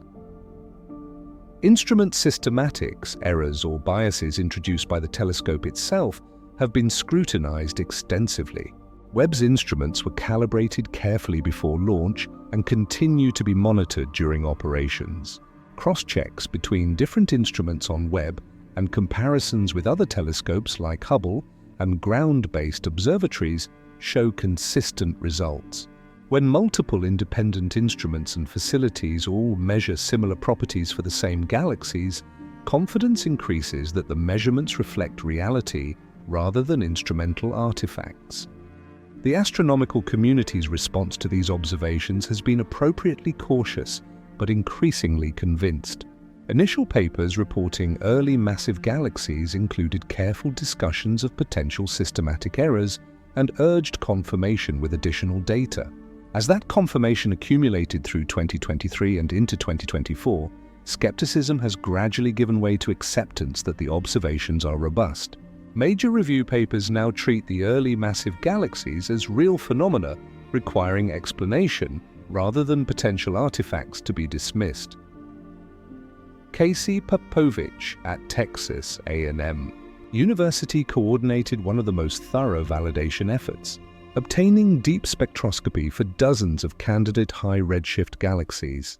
His 2024 paper confirmed that the majority of candidates were genuine, measured their properties precisely, and concluded that the tension between observations and theoretical predictions is real and significant. The paper's careful, conservative language contrasts with its stark conclusion. Observations and theory disagree fundamentally. This validation matters because science progresses only when we trust our measurements enough to let them challenge our theories. If every unexpected observation could be dismissed as potential error, theories would become unfalsifiable, protected from empirical challenge. The rigorous process of confirming these observations, obtaining spectroscopy, checking for systematic errors, observing independent fields, cross-validating with multiple instruments, provides the foundation for taking the discrepancies seriously. The measurements are real. The early massive galaxies exist. They're not artifacts, not misidentified objects, not statistical flukes. Webb has revealed genuine features of the early universe that contradict our best theoretical predictions. This confirmation shifts the scientific conversation from "are these real?" to "what do they mean?" And what they might mean is that the universe is stranger, more complex, and more surprising than even our most sophisticated models anticipated. They might mean that processes we thought we understood, dark matter clustering, gas cooling, star formation, galaxy assembly, operate differently under extreme early universe conditions than we realized. They might mean that our cosmological framework, successful as it's been, contains blind spots or oversimplifications that become apparent only when we probe the earliest epochs. Or they might mean something even more profound, that the universe can exist in configurations we've deemed impossible, that nature's creativity exceeds our theoretical imagination, that physical law is richer and more nuanced than our equations capture. The gap between what we predicted and what we observe isn't just an inconvenience to be explained away. It's an opportunity, perhaps the most significant opportunity in cosmology in a generation, to learn something genuinely new about the cosmos. The galaxy shouldn't be there according to our physics, but it is there, shining undeniably in Webb's infrared vision. Reality has spoken. Now physics must listen.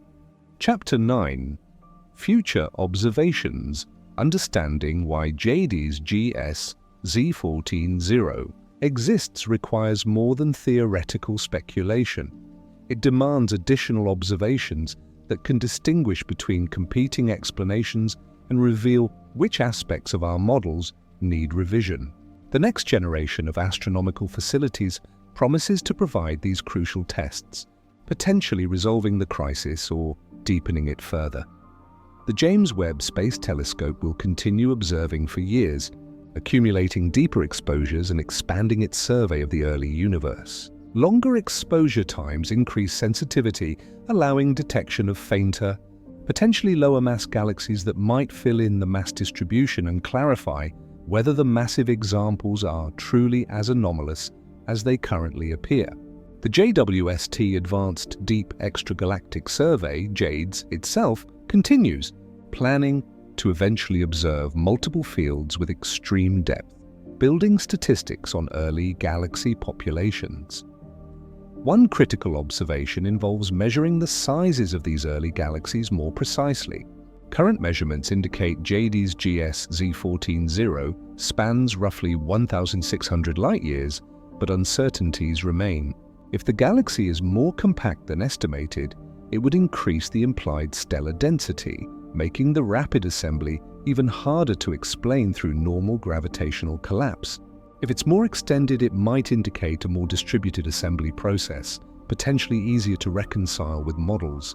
High-resolution imaging. With Webb's NIR-CAM instrument, in the longest wavelength filters, can better resolve the galaxy's structure. Spectroscopic observations can also become more sophisticated. Current spectra measure the galaxy's global properties, light integrated over its entire extent. Future observations might resolve the galaxy spatially, obtaining spectra from different regions to map how stellar populations, chemical abundances, and kinematics vary across the galaxy. Such mapping would reveal whether the galaxy assembled through mergers of distinct components or grew more smoothly through continuous gas accretion. Different formation scenarios predict different spatial patterns in stellar ages and metallicities that spectroscopic mapping could detect. Measuring the galaxy's rotation more precisely would constrain its dynamical mass and dark matter content. The The current spectrum shows evidence of rotation through line profile asymmetries, but higher signal-to-noise spectroscopy could measure rotation curves more accurately, determining how orbital velocity changes with distance from the galaxy's center. This rotation curve shape reveals the distribution of mass, including dark matter, and could distinguish between scenarios where the galaxy formed in an exceptionally massive dark matter halo versus scenarios where star formation was exceptionally efficient in a more typical halo chemical. Abundance measurements offer another diagnostic. Current observations detect oxygen and suggest some carbon and nitrogen, indicating stellar evolution had already enriched the gas.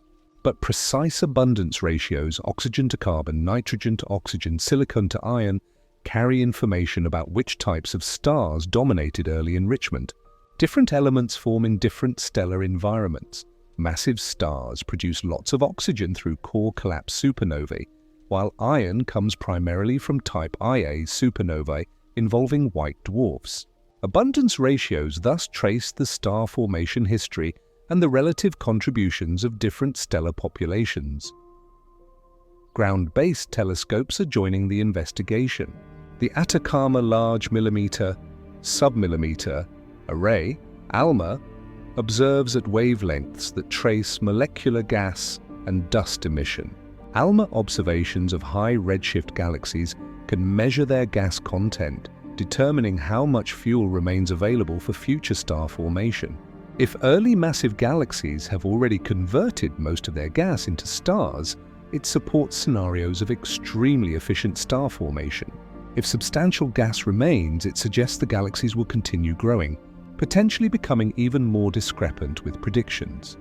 ALMA can also detect emission from specific molecules like carbon monoxide, which traces molecular hydrogen, the gas from which stars form directly. Measuring the molecular gas mass and comparing it to stellar mass reveals the gas fraction. What percentage of the baryons are in gas versus stars? This gas fraction evolves predictably in standard models as galaxies age and convert gas to stars. If early massive galaxies show gas fractions inconsistent with their stellar masses and ages, it would indicate non-standard formation histories. The upcoming Extremely Large Telescope, ELT, under construction by the European Southern Observatory in Chile, will be the world's largest optical telescope when it begins operations around 2028. With a 39-meter primary mirror, the ELT will achieve unprecedented resolution and sensitivity. Applied to high redshift galaxies, this capability could resolve structures within individual galaxies, detecting spiral arms, star-forming clumps, central bulges, revealing organizational features currently blurred by limited resolution. The ELT's spectroscopic capabilities will also be transformative.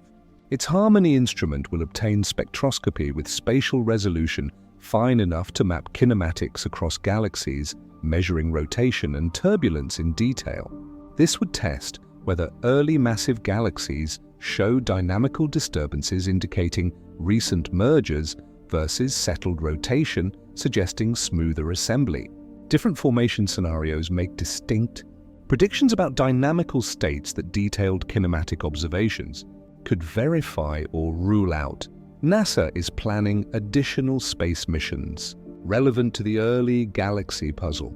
The Nancy Grace Roman Space Telescope, scheduled to launch in the late 2020s, will conduct wide-area surveys in infrared wavelengths, observing far larger sky regions than Webb can cover.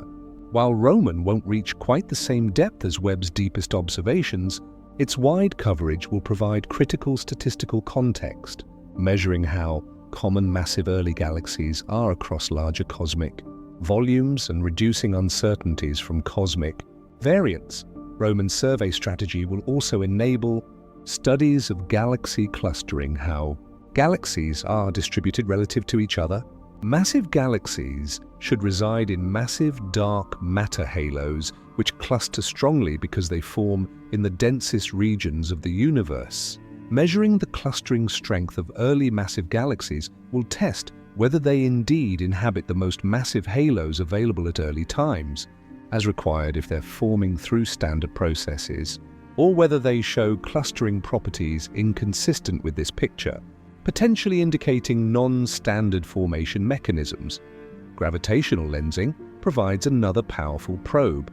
When a massive galaxy cluster sits between us and more distant galaxies, its gravity bends light, creating magnified and distorted images of background galaxies. Nature provides this magnification for free, effectively creating a cosmic telescope. Observing lensed high redshift galaxies allows much more detailed study than would otherwise be possible. Webb has already begun observations of lensed Z10 galaxies, and expanding this program could reveal fine details of their structure, star formation, and chemical content.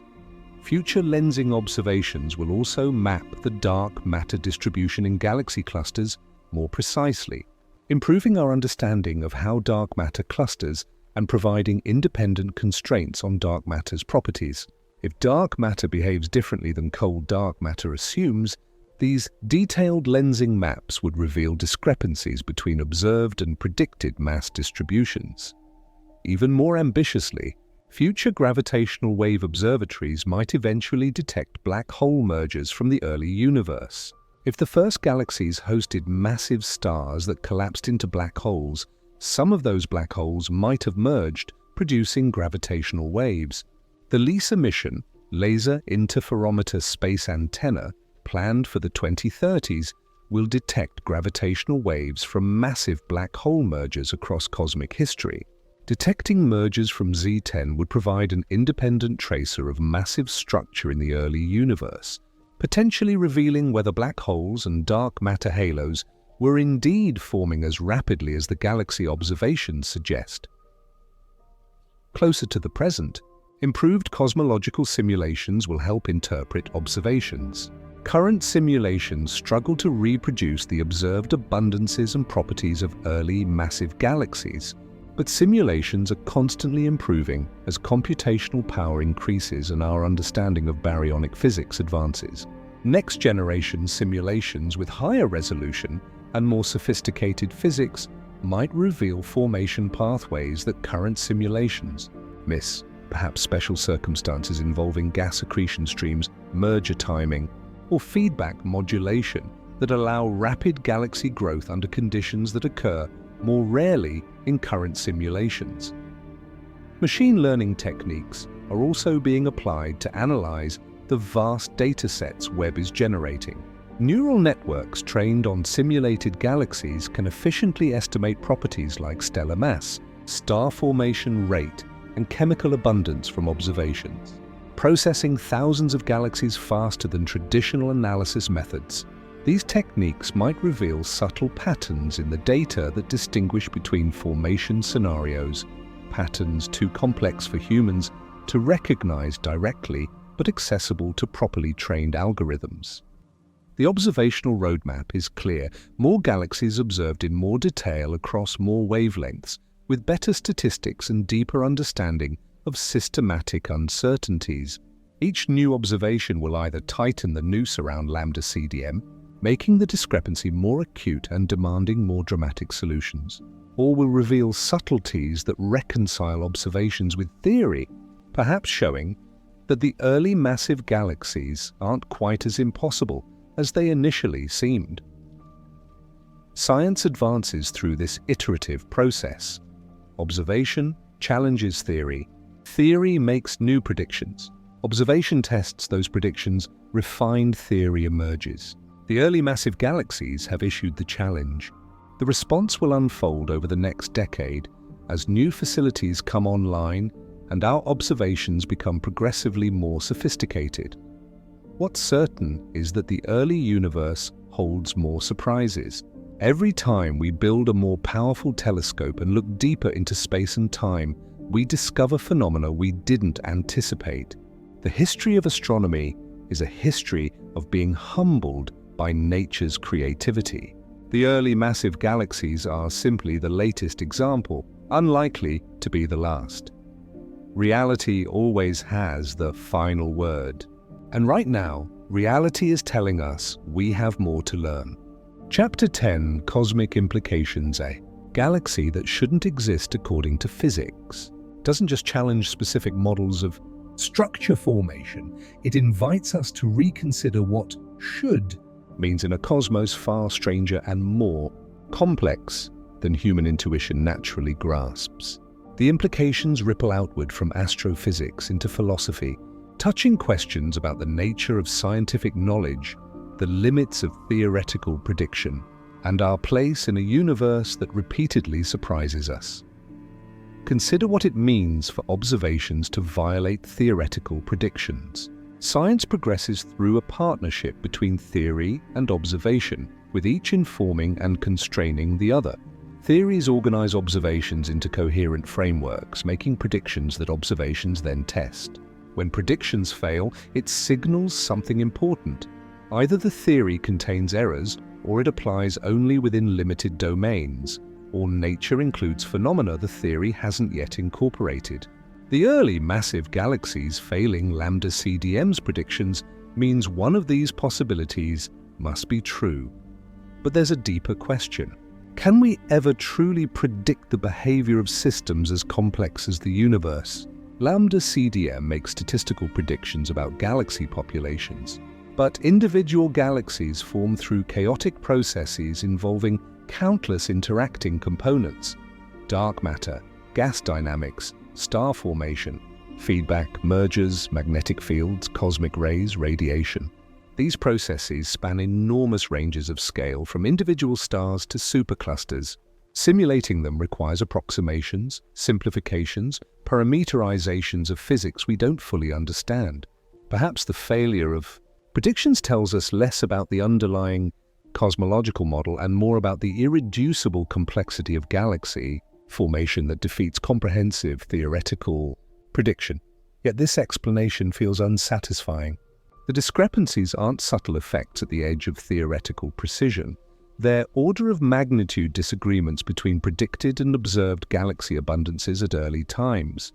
Complexity and chaotic dynamics might explain factor of 2 variations, but not the dramatic mismatches Webb reveals. Something more fundamental seems to be at stake than merely the difficulty of simulating complex astrophysics. The philosophical implications extend to how we understand physical law.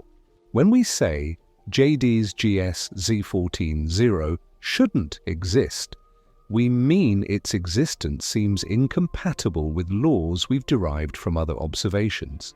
But laws don't exist independently of the universe. They're patterns we've identified, regularities we've detected, relationships we've quantified. The universe doesn't consult our equations before deciding what to do. If reality contradicts our formulation of physical law, reality isn't wrong, our formulation is incomplete. This might seem obvious, but it's worth dwelling on because it reveals how scientific knowledge works. We're not uncovering eternal truths inscribed on the cosmos, but constructing models that describe patterns we've observed. The better a model's track record, the more confident we become, the more we start thinking of it as truth rather than our best current description. Then nature does something unexpected, reminding us that models are provisional, subject always to revision when new evidence emerges. The early massive galaxies perform this reminder dramatically. They exist in a regime, extreme distance, extreme time, that we've only recently accessed observationally. Our models were constructed primarily from nearby universe observations, then extrapolated backward in time to predict early universe conditions. The extrapolation was constrained by CMB observations and other early universe probes, but direct galaxy observations at Z10 are new. Perhaps we shouldn't be surprised that extrapolations sometimes fail when we finally access the regimes they predicted. There's also a question about what these observations mean for our broader understanding of cosmic history. The standard narrative describes the universe evolving from simple to complex, beginning in smooth uniformity, gradually developing structure through gravitational collapse, slowly building galaxies that merge and evolve, eventually producing the rich cosmic ecosystem we see today. This narrative has been successful and elegant, with clear temporal progression from simplicity to complexity. But maybe this narrative is too neat. Perhaps the early universe was more complex than we imagined, with structure forming rapidly through processes we're only now discovering. Perhaps the transition from simple early conditions to complex modern structure wasn't as gradual as the standard story suggests.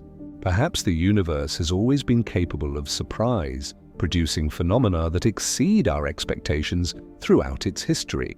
The early massive galaxies might be telling us that cosmic evolution is less linear, more creative, more capable of producing unexpected outcomes than our simplified narratives capture.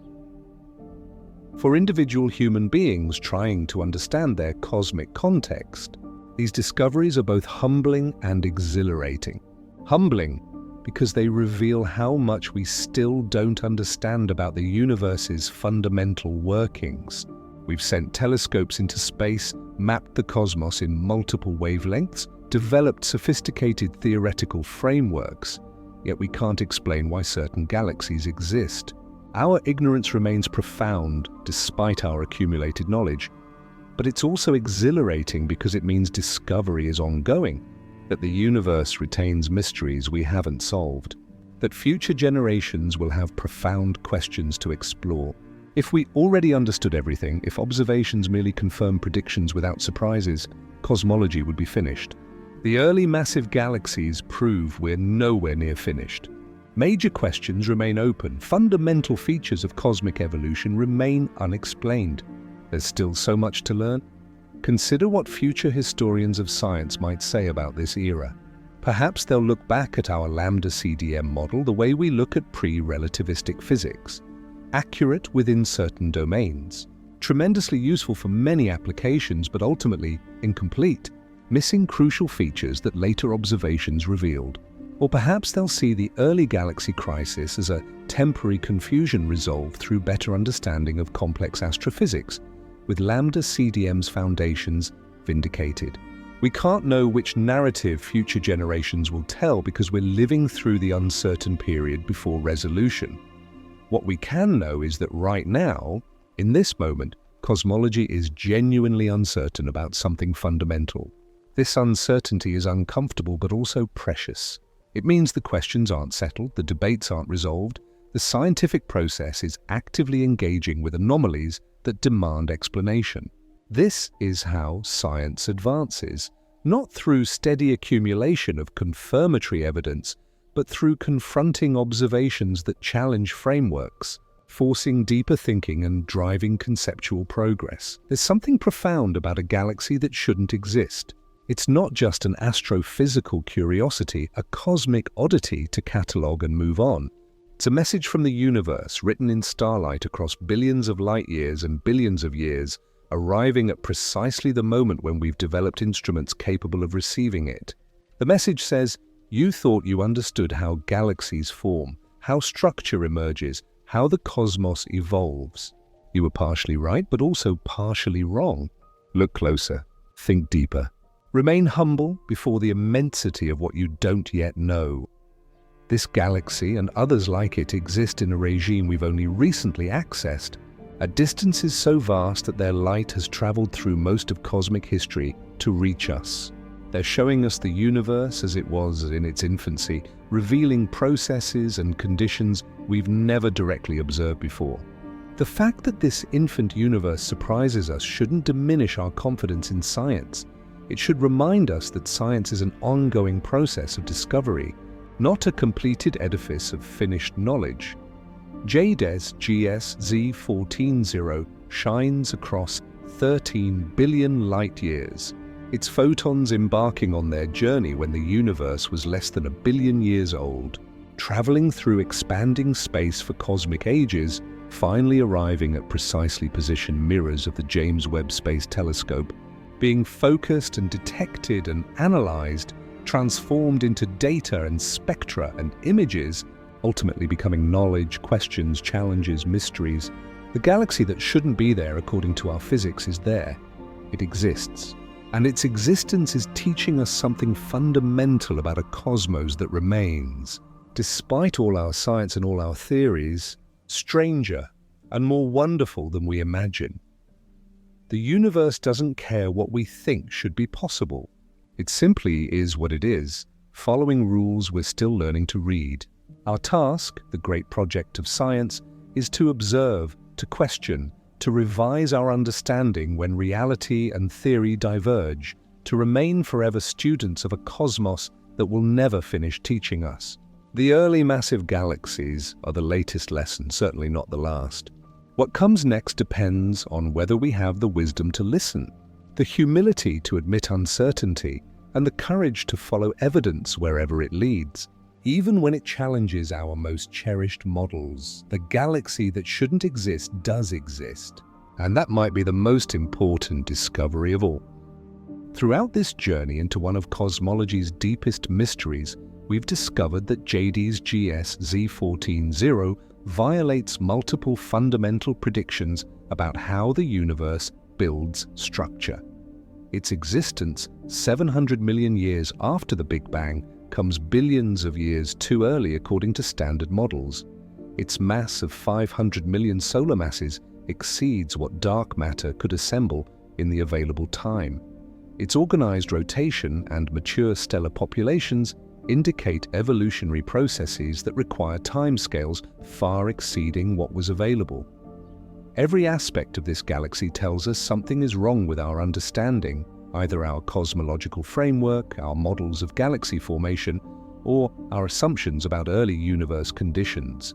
Perhaps the most profound insight isn't about the galaxy itself, but about the nature of scientific progress. We built Lambda CDM through decades of painstaking observations and theoretical refinements, achieving a model that successfully explained everything, from the cosmic microwave background to large-scale structure to the abundance of light elements. This success bred confidence, leading many to assume the model was essentially correct, requiring only minor adjustments as new data arrived. Then James Webb looked at the early universe and found phenomena the model cannot easily accommodate. This pattern repeats throughout scientific history. Newtonian physics seemed complete and correct until observations of Mercury's orbit and the Michelson-Morley experiment revealed phenomena requiring Einstein's relativity. Quantum mechanics emerged when observations of black body radiation and atomic spectra couldn't be explained with classical physics.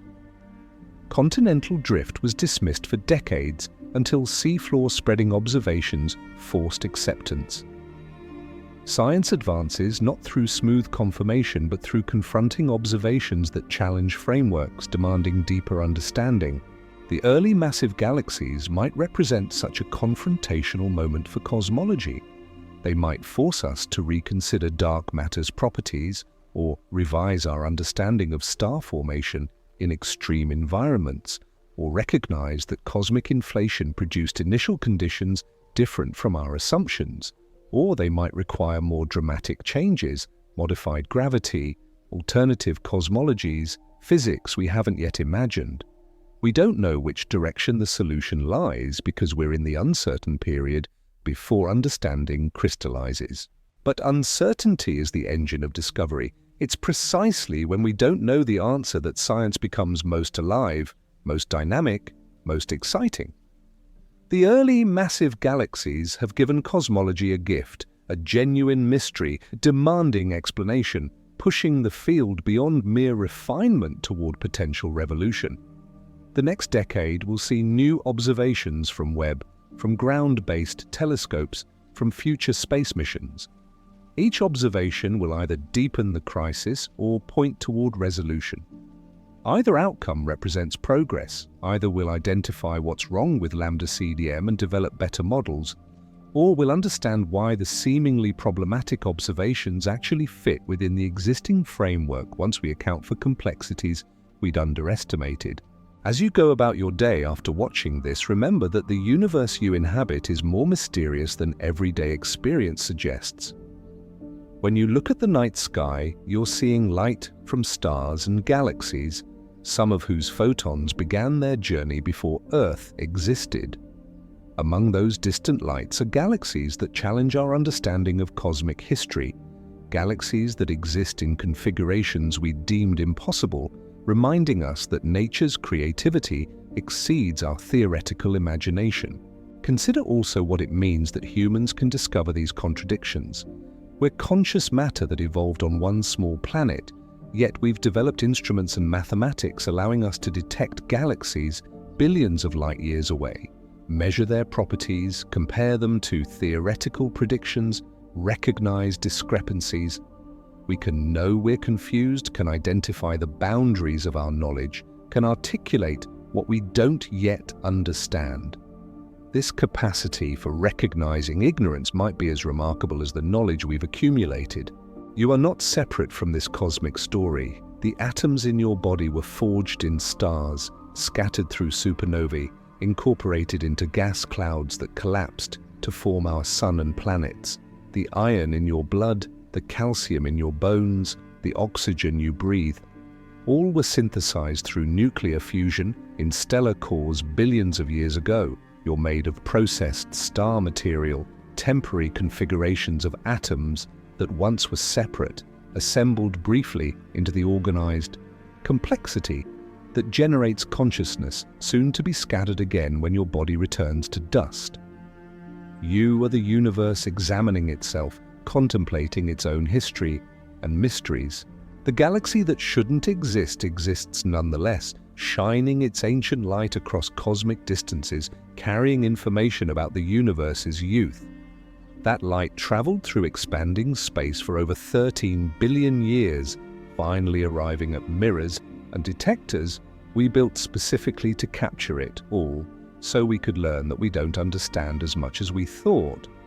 This realization that our best models failed to predict observed reality isn't failure.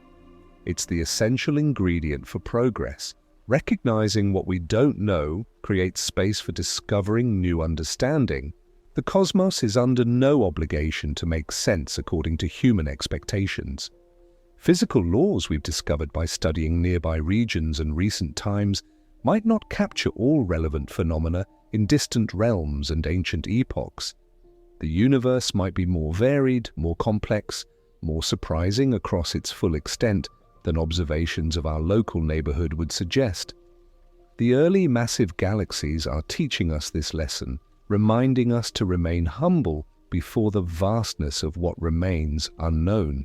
If you made it this far, subscribe and give a thumbs up to support these deep explorations of cosmic mysteries.